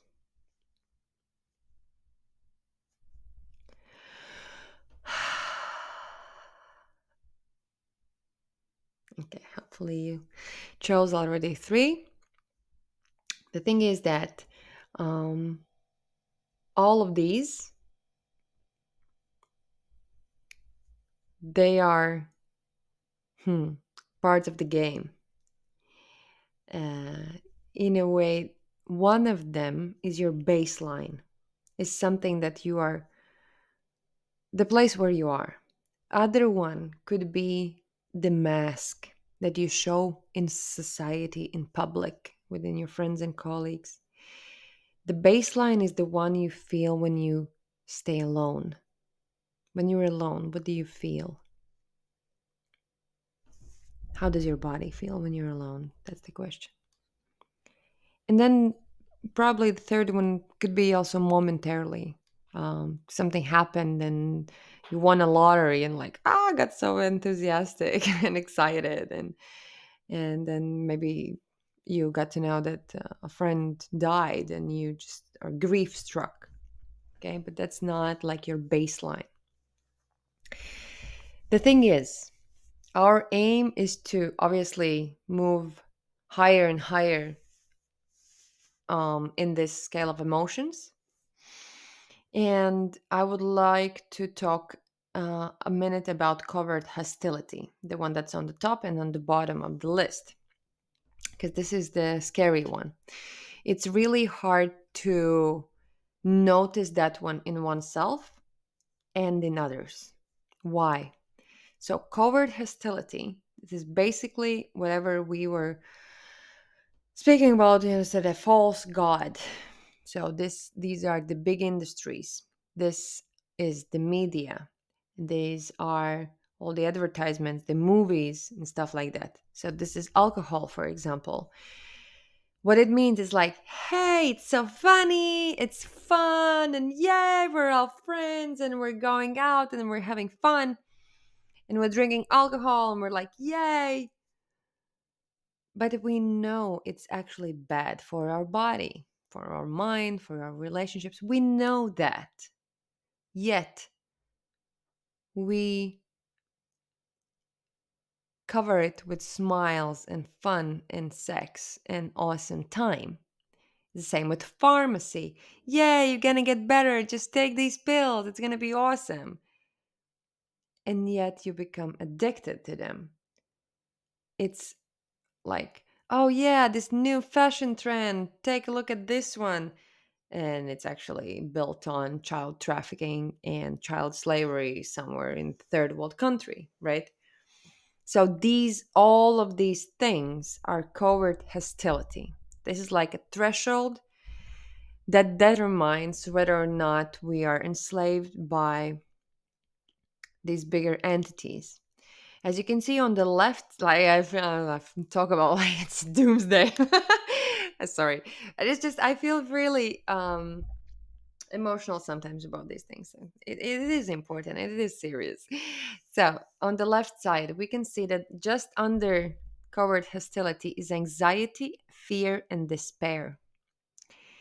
And this is the answer to the question why every second person is anxious nowadays. Because these entities, these beings, these industries are keeping a lid so that your soul cannot express itself. Because we don't want to go in covert hostility. We don't want to be like them. So we just keep small ourselves and we experience anxiety and fear and despair and terror and numbness. And there's numb and all these other things. Obviously, if we are grieving and if we're in grief, we have to go. Like my parents just died. Did I mention that? I think I did. Um, and obviously, I was grieving and I felt hopeless at points. But then as I know this and I have my toolbox and I went really consciously to meet death of my father, the most recent one, right? 1 month and a half ago. I was there beside him. I held his body, not really, like my hands were on his heart, the moment when he took his last breath. And it was beautiful. And I was there. And I was there for the past 4 days before he died. And so I really went there knowing what I'm going into. And it was beautiful. As beautiful as it can be, truly. So at the same time, I let myself be in grief until the end, until bones, till my guts grieved it out, screamed it out, yelled it out, loved it out of me. And so I went step by step, higher and higher and higher and higher, until I could record this video, right? um, and it's really visible how I went through all these stages, how I just felt numb at one point, and how I felt fear of going further on in my life, realizing that I don't have any parent, and just a new way of life is starting, and blah blah blah blah blah.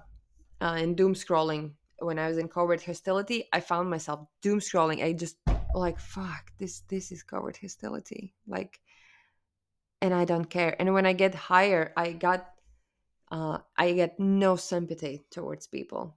On the right side, already above covert hostility, we see no sympathy. I said something to my son and he got upset, and I felt it in me. I don't care that he's upset. I feel bad. I can't help myself. I can't help him. I don't care. I have no sympathy whatsoever. It's terrible, terrible feeling. And then I went through resentment and hate, and anger is another interesting threshold, because our society has demonized anger, but actually healthy anger and sacred rage is reclaiming their true power. Women, sacred rage, this is our power, right? And we don't want to go there. Most of the time, we'd rather stay in hate and be these hateful Facebook, YouTube commentators, and just comment stuff and just um, because we don't want to admit that our next step is actually anger to get better, right?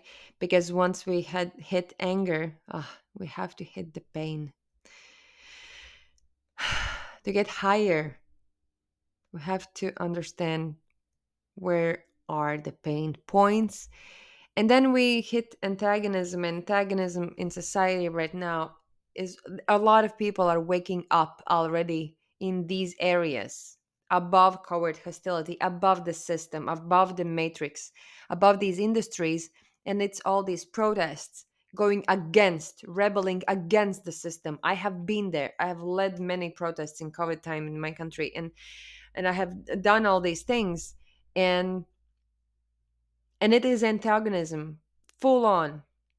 Antagonism is going against, where it's good and evil fighting. When there's someone where I'm against something. Once we go again further on, we get bored at one point. And this is important because boredom is again threshold. There are several, as you can see. Boredom is the threshold where we make a choice.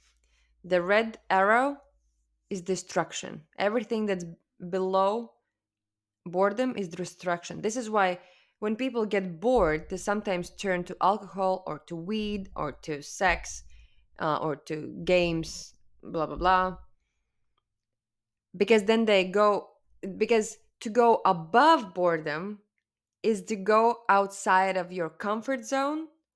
And most of the time, if we have lived in a society in childhood that lived below, our nervous system is not accustomed to happiness, right? We, like, this is the thing, we go to heal ourselves and to go to heal our emotions and our bodies, not to be able to hold pain, but to be able to hold happiness, to be able to hold joy, right? Because our nervous systems are not accustomed to joy. It's foreign for our nervous systems. We have been in pain, in despair, in hopelessness, in victimhood, in rage, in all these things for most of our lives. We don't know how it is to feel joy and be cheerful and safe in being cheerful, right? So when we're bored, next time you catch yourself in boredom, please don't turn to scrolling. Miracles happen. Because at the beginning you're disinterested, nothing interests you, like, oh fuck, this is stupid.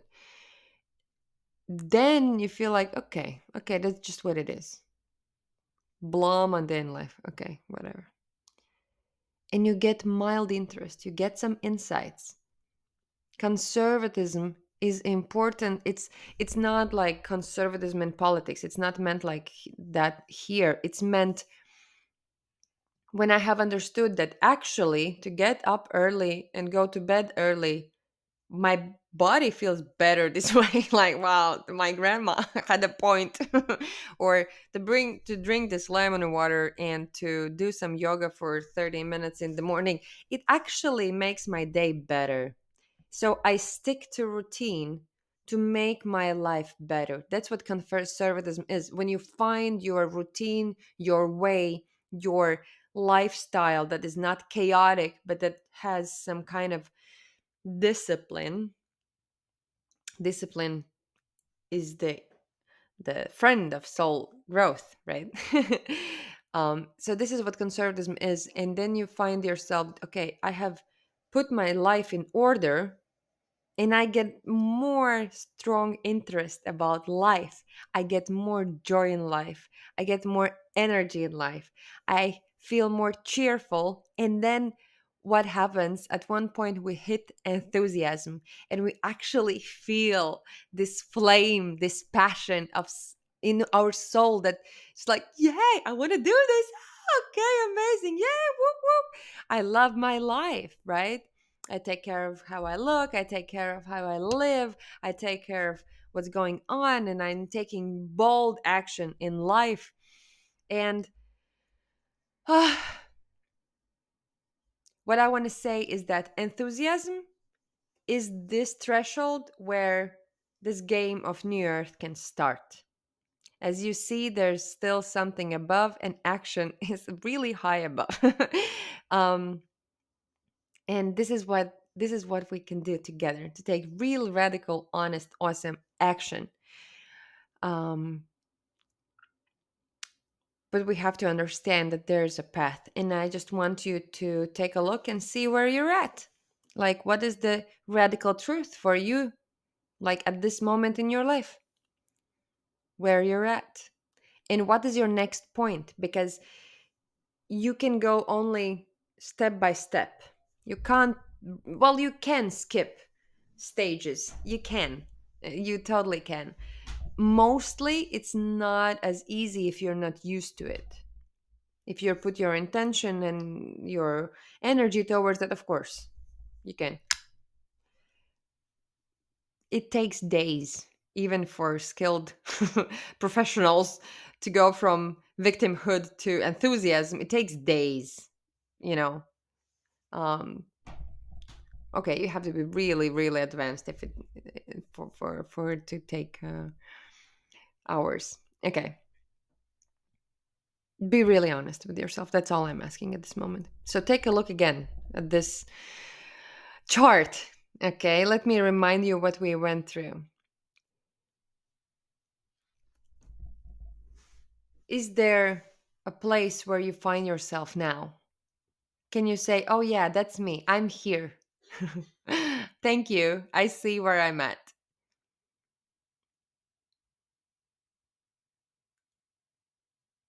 Find your path, find your puzzle in the big, yeah, picture. Because there are levels and bubbles of what we're doing here. Once there are egos as big as civilization, okay? There can be an ego as big as civilization. And then if that person goes on a healing journey, the ego shrinks and shrinks and shrinks and shrinks and shrinks and shrinks, and then grows and grows and grows as a soul. Yeah. While the infantile ego gets alchemized in superego, and when we go through initiations and we reclaim our soul parts and we become more whole again and we embody soul deeper inside, all these processes they happen, and so we grow bigger and bigger and bigger and bigger as soul. And each of these circles is it takes an initiation to go through each of these circles, okay? And in each of these circles you can feel and reflect where, in which circle you feel like life happens to me versus life happens for me. Maybe you're just in the bubble I am here, just me. So I know life happens for me. But I feel like whatever is happening in family happens to me. Nevertheless, or not even, let's not speak about even, what happens in my country. This happens to me, not for me. Okay. And so we go further and further on and we get initiated into higher and higher levels, and our soul gets bigger and bigger. And again, where you're at this moment, take a look at this, my amazing drawing, and see which level are you where you feel, yes, this happens for me in my highest good. And you will feel like you go further and further, you feel yourself going bigger and bigger, further and further away from your body. And at one point you're like, no, whatever shit is happening there, that's happening to me. Or I don't even want to go there, right? Where is this threshold again? Try to feel it. Because once we understand that at this moment there's hierarchy of force and money, right? We are moving to hierarchy of mastery and love. As I already mentioned, these are these circles, these dots are individual souls, and and and it's important to understand, where am I? How far can I love myself? Can I love myself in the size of family? Can I love myself in the size of my profession and my colleagues? Um, Can I love myself in the size of my culture? Can I love myself in the size of my society? Can I love myself in the size of my country? And can I love myself in the size of civilization? Because that's me as well. And so that's you. That little dot, that's you. What is your mastery? Which level have you achieved? And what is your next level? Be really honest with yourself, not even with me. You don't have to tell me if you don't want to. Where you're at. And how can you take responsibility for your next mastery? Maybe you have realized that here that you are taking responsibility for who you are in your workspace, but you don't care what happens in society. It's totally all right. But how can you take a moment to grow and to take responsibility to the next level? Because there are levels of responsibility.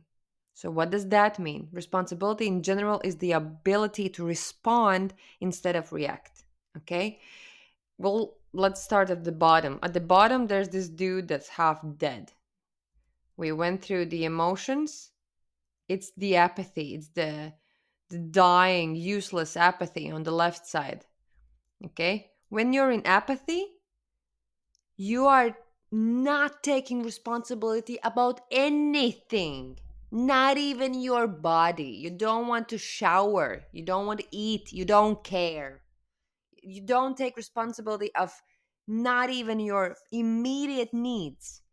Most likely, you blame all the others. You blame the ex, you blame the parents, the government, everybody. Everybody's, you're the victim. This is the very bottom of the scale of responsibility. Then you get a little bit higher and you're like, I don't care. It's pointless to take responsibility for anything. And that's all right. Maybe you're there. Next level is admitting I'm afraid to take responsibility. And it is also totally okay. Next level would be, the sassy one. I'm not gonna take responsibility for that. This is kind of covert hostility. Like, yeah, I'm awesome. I'm great. Everything in my reality is fucking great. The rest of you bitches can fuck off. I'm not taking responsibility for you. It's not that we're saving anyone or taking responsibility for anyone. We're taking responsibility for ourselves once we realize that we are bigger than just our bodies. Next level will be all right, slowly, I'll take responsibility for that. And the highest level is like, woohoo! With enthusiasm. Yes, of course it's my responsibility. Easy game. Let's do it. Let's go! Woo! Let's do it. Let's take responsibility of everything in this lifetime. Whoop, whoop. Yeah, yeah. The more responsibility I take, the freer I am as soul. Okay? And so we can see that we can hit resistance in any of these levels. Maybe I'm really like, okay, my friends, my family, my professional colleagues, woohoo, yes, let's take responsibility for that, whoop, whoop, yay. And then you hit the circle of country and you're like, hell no, I'm not taking responsibility for that. Hell no, go fuck yourself. Anger, hate, something rises, right? So that's what I'm saying. There are levels of responsibility. There's growth as a soul in each of these levels. So that as we grow bigger and bigger as soul, it's easier to take responsibility. Once we go higher and higher in responsibility, also our libido gets higher, our intellect gets higher, and our health gets better. So this is all in correlation with the scale of emotions. Where was it? There it is. So the higher we go in scale of emotions, the more turned on we are in life, the more, healthier we are. People who are in our enthusiasm, at least they don't even get cold. There's nothing wrong with them. They're healthy as bulls. And so this is where we're aiming, right? This is where we want to go. And what I'm suggesting, obviously, here is that we could take responsibility for the whole civilization and grow as souls in the size of civilization. And that's like, let's do it. Hey, hey. For me, it's like, for me, it's easy because I've been there. I've taken responsibility in size of my country, and I've felt the responsibility for the civilization for a while now. I had to go through initiations, through dark nights of the soul to actually be here and talk about it, right? I have put my intention towards that, and I've taken my journey. It's not easy, but it's not that hard as well, to be honest. So let's do it. What do I want? Me, I am a projector from human design, right? And so my strategy in life is to wait for an invitation. So by making these videos and by creating my newsletter, I am making myself accessible for those invitations. That's all I want to do. I cannot, I don't have energy to initiate things. Manifestors, please do that. I don't have energy to execute things. Generators, please, if you feel like, about all of this, please do it. And reflectors, my dear friends, just take a moment to relax and find in a month time, insights that has come. What do you want to do? Okay. Um, so I'm here. I'm here. I'm available. Invite me to lead New Moon hackathons. There should be generators, a team of them that are like, hey, yeah, let's do it. Because I am not going to do it. I have made my peace with it. If nobody will need this information, I will do it for a year or two. And if nobody will turn their If nobody will need this, like I'm gonna do my parapsychology stuff. Okay, I can be a coach, like that's just stuff I do. But if people are like, hell yeah, let's do it, woohoo, then I can share my knowledge, I can share my practices, I can share, um, the shortest way. um, that's what I do. So invite me to teach you this approach.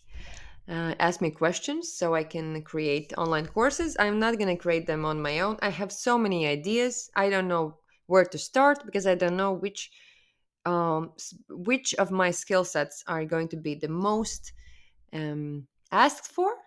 And as a projector, I have learned my lessons with initiating stuff. Does not work like that.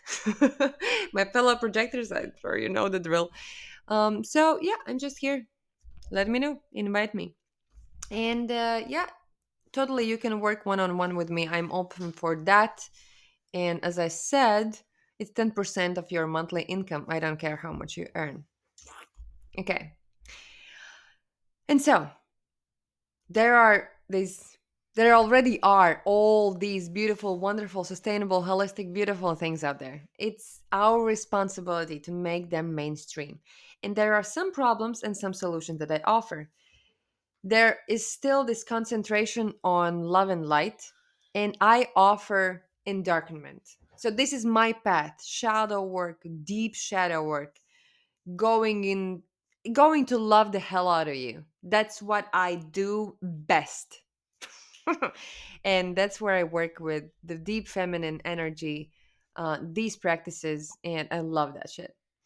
So, concentration on manifestation, it's amazing. But if we concentrate on tourism of knowledge, then we can actually manifest just our truest soul path and our highest destiny if we go in that direction. And the concentration on money, it is going to change. As you heard, the the idea of wealth, abundance, money, blockchain, blah, blah, blah, it's really interesting. And so I think the solution would be more to lean towards sustainable production. That is what is most important for me. um just a little bit left. So, my priorities right now, first of all, is Soul Led World Economic Forum. Basically, it's divine approach to politics. That's what I'm doing. That's what is my soul path, and I'm just here talking about it. The second of all is Liber Eco Advisory, which means liberty, freedom, eco, ecology, wisdom of nature, wisery, the wise self, self-explanatory, and these are these chains of schools, not schools, advisories, and to establish tourism of knowledge, because I believe knowledge is the power, and let's take it back. Yeah, let's change. And so the third one is hemp substitutes plastic. I don't, I just don't, I studied agriculture in the Netherlands. I studied tulips, but that's fine. And I did my work for about hemp, and I just still don't understand why we are using oil. I don't understand. It just it just doesn't make sense. All agriculture in the whole world, every 3 to 5 years, needs, I forgot the word in English. It's like if there's linen, if there's buckwheat, if there's rice, whatever is going on there, every now and then the soil needs a different culture to grow there. Hemp is the perfect culture to grow there, and hemp is 30% more sustainable than cotton, like 80% more sustainable than oil production, like everything. Oh my god, it's just I forgot already these numbers, but it's like it's nonsense that we're not using it. It's nonsense for me. Anyway, once I wanted to grow, like hemp on field, hands on, and then I remember that I'm a projector and it's just gonna fail anyway. So conscious shoemaking, 85. Okay, most statistics are made up in this world, but let's say 85% of the world, if that's true, that's terrible, but it could be true by what I see, has problems with spine. But spine health is one of the key elements in awakening as soul. and we have terrible shoes. Mainstream population gets terrible shoes. Obviously, we can get orthopedic shoes. Obviously, they're super ugly most of the time. And and it's just crazy that we are not taking care of it. And these shoes that are good for your body but are actually made by mainstream shoe making industries, they are not good for your body. They still are not the best solutions possible. And so this is something that I really want to take care of. So, and the last one is goddess temples. I mean, the goddess have showed me in visions um, what would be amazing temples for her on earth. I have some sketches, I have some ideas, I have gathered some information. That's why I want to be a millionaire so I can do all these things. And I'm heading towards that. So let's do it. All right. But for you, just if you take anything, please take this. All the places where you still feel that you are telling the victim story about yourself, take radical responsibility. I know it's not victim blaming, not at all. Not at all. It's just that the wounding and the triggers are there for our highest good. It's there for us, for the benefit of us, so that we go deep in the wound, excavate the gold, and express our what we learned on the way and share with others. That's what this human experience in general mean. We all have pain, we all have sorrow, we all have trauma. It's a given. The human experience is to go heal that shit, reclaim power, and share it, and be this empowered soul who has amazing destiny and has got rid of all the fear and can live this iconic, legendary, epic life here on earth and create and co-create heaven on earth. That's what I believe, hands on. So, honey bunny, still, all the places where you still blame the bad guys, when you point the fingers for not doing the best job on running your industry of interest, or offering they're not offering the best possible solution for civilization, respect them, respect the aggressor, respect the hustle, learn from them, apply the best, and apply the soulful solution and do better. That's your soul journey. That's what it is. That's what it means to be a human being here on earth. Just do it. There's no other option. There's no one coming to save us, and we are not saving anyone. The salvation is that we empower ourselves and do our fucking jobs. So, all these people who do similar cool things that you do and who are doing the next thing in chain of events, right? Befriend them and start to collaborate instead of being jealous or shy. So, please invite me to be your friend. And I am going to befriend some of it, the projectors, right? Because generators, if you feel that your sacral saying to whatever I'm telling you here, please invite me to be your friend.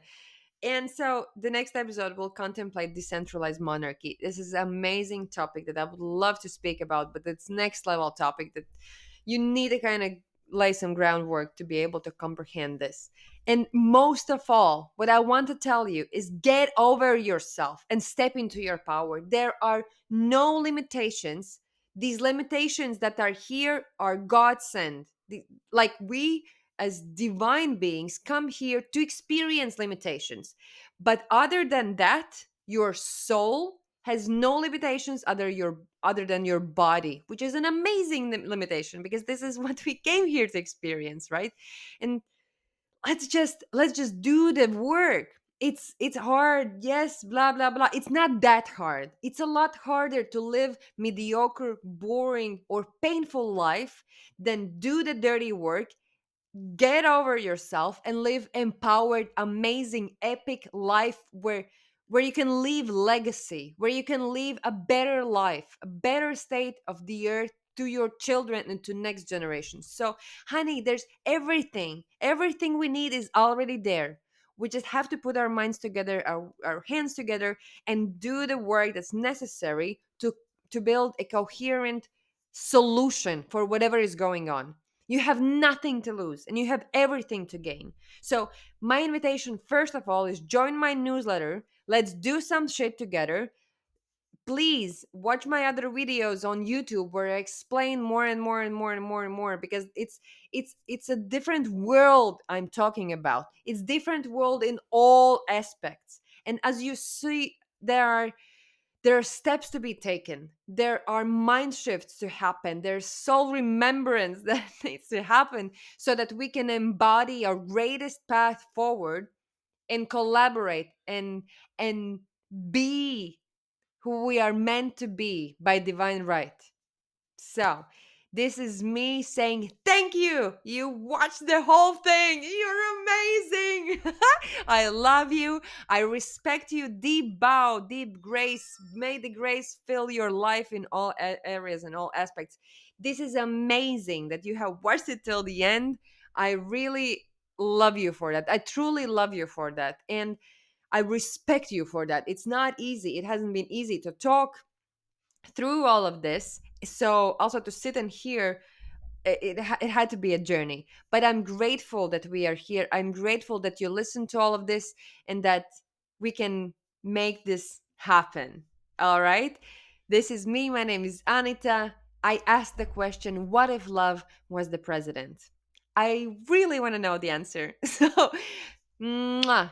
See you later. See you in love. Let's make this shit happen, honey. Darling. Yeah, see you around.